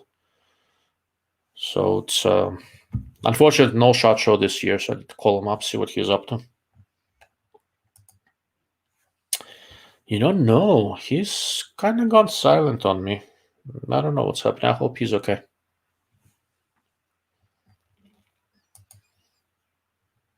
Oh, Derek is back. Yeah, Kelbley would definitely be on my list. I'm friendly with the guys at Kelbley's. They're good people. They make really nice stuff. So that would definitely be on my list.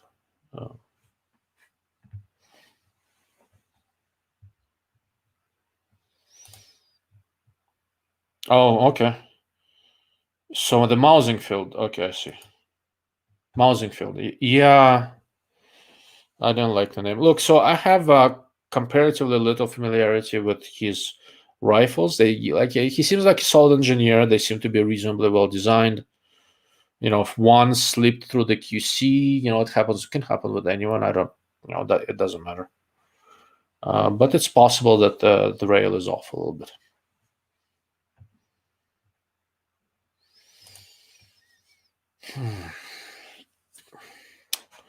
So it kind of depends on what you're looking to do, Jared. I think I've mentioned it before. I really like Badger products, and they have good mounts. If you want a system mount, Condition 1 is good. But there are others. I've had good luck with Sequence and a bunch of others. What do I have here? Let's see, what is this? Okay, never mind. That's an odd mount. That's March rings. It's an odd mount. Another odd mount. That's all I have on me here. There are quite a few. Jared, it really comes down to what you're mounting on it, right? If all you need is just a scope mount without anything else, you don't need to spend a ton of money on an odd mount or something similar. Go through Badger Ordnance catalog and see what might work. If you want to add offset red dots and stuff like that, their Condition 1 mount, which is also fairly expensive, is very good. And it gives you nice accessory mounting points. So that works well. And Badger Ordnance to me is sort of a safe bet in many ways. That would probably where they look. They have stuff that's not crazy expensive, and then they have the higher end stuff with accessory mounts.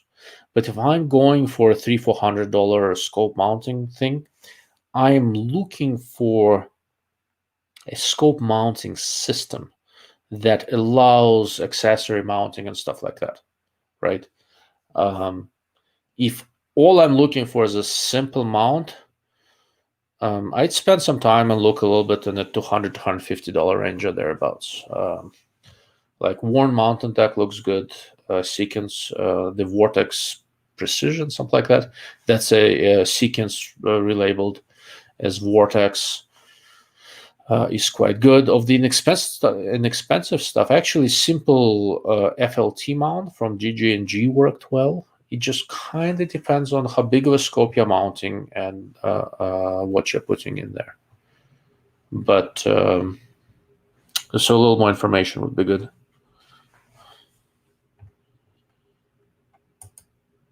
I've had good luck with Air Attack. I've seen a couple of them. They have one where kind of adjust the slope, and it works well, but it's really expensive. But their simpler mount, I think, was called Air Attack Ultralight, and I've played with it, and I thought it was very good.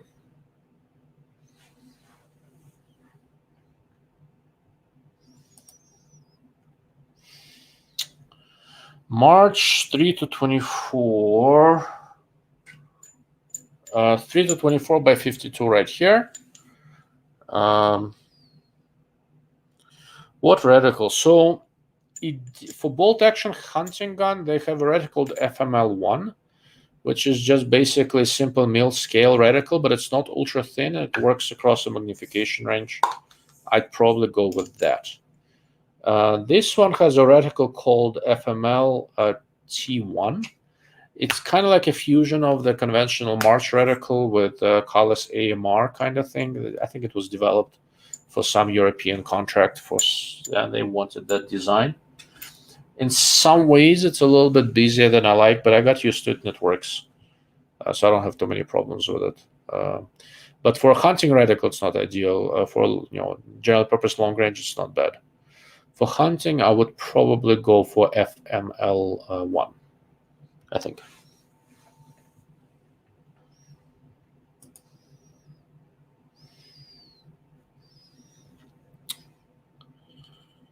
No, Bacardi guess was actually closer.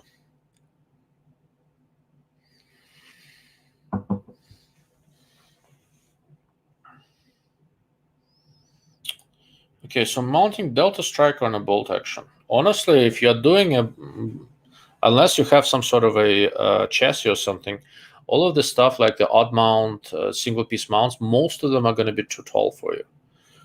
Your best bet with a gun like this is to get a good quality rail. So you have a nice Picatinny rail and then use separate rings. Delta is a 34mm scope.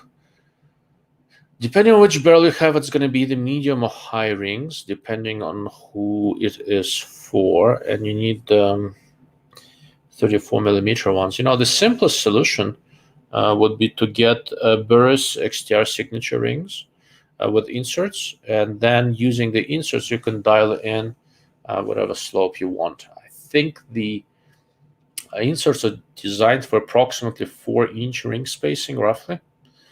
So I would probably lean toward that. I think if you want to shoot far away, a little bit of slope goes a long way. And on separate split rings, your best bet is Burris XTR signature on a nice, good quality Picatinny rail. For conventional bolt action, I would go for that.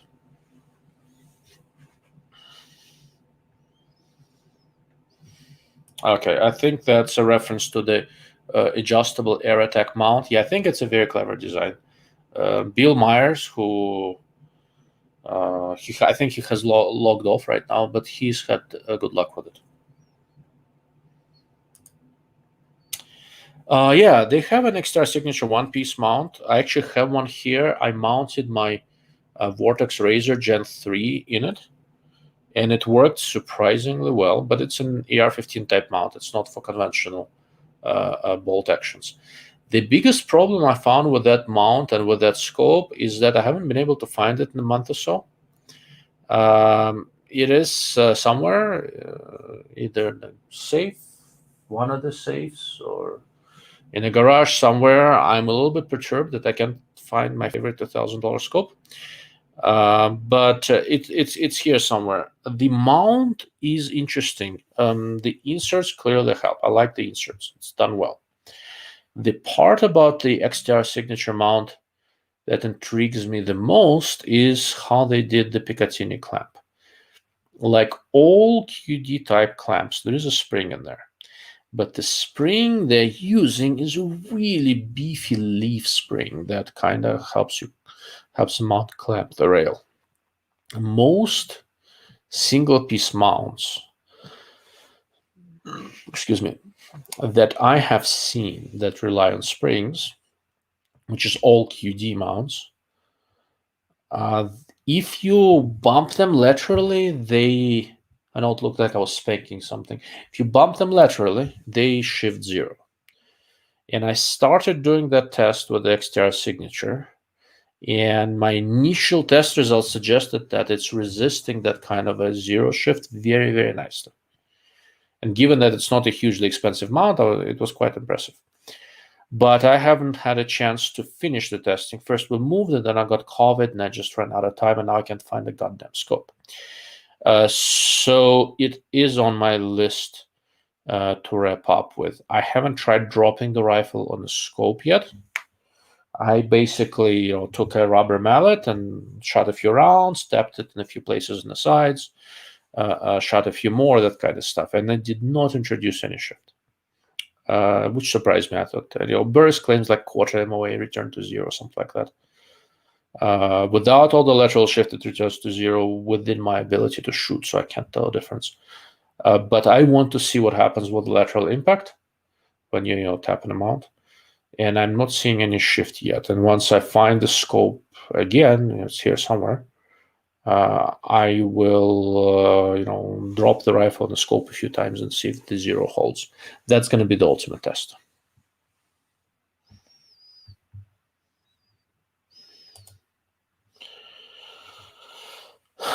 Yeah, it's decent.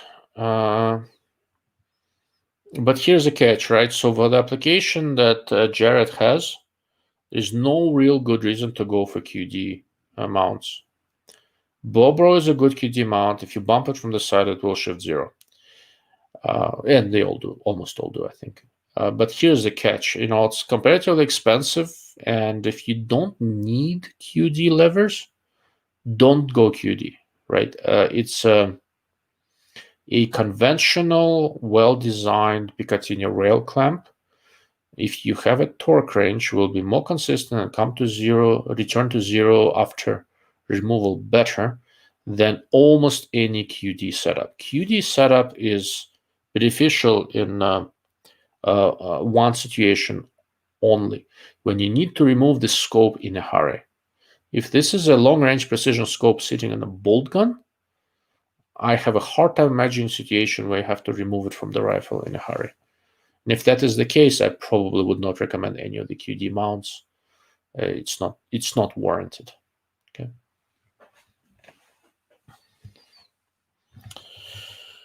All right.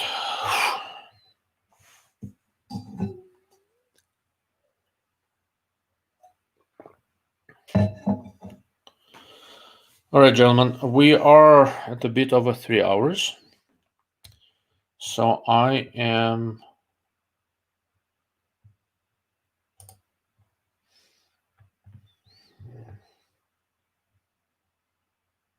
have not tried it.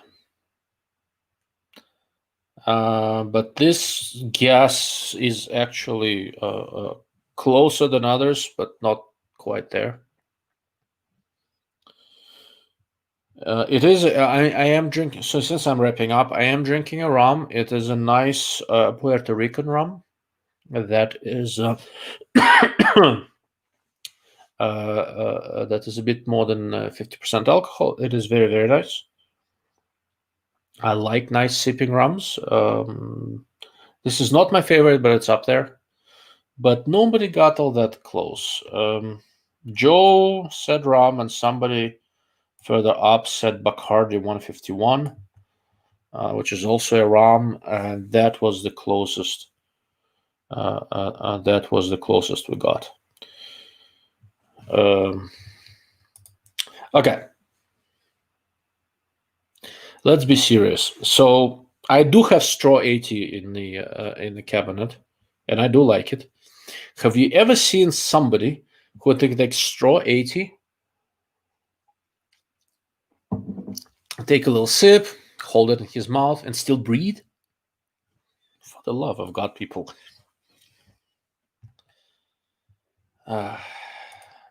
Thank you. Thank you for chiming in. Thank you for being a subscriber. Appreciate it. So I don't know, guys. I'll say this. If you think you deserve a t-shirt, I don't think anybody deserves both a t-shirt and a glass. If you think you deserve one of them, shoot me an email at this email address, and and I'll send you one.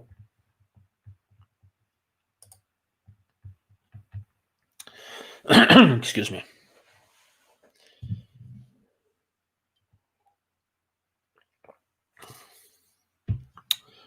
All right. At this point, I think I'm sufficiently drunk to wrap up.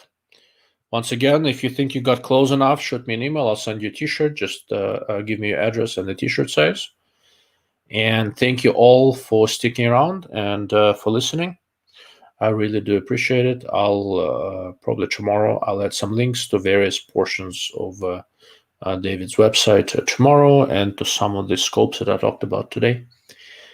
And we will do this again in a couple of weeks. If there is a specific topic you guys want me to cover, let me know in the comments or on the community board of my channel. And I do appreciate it. Thank you. And good night.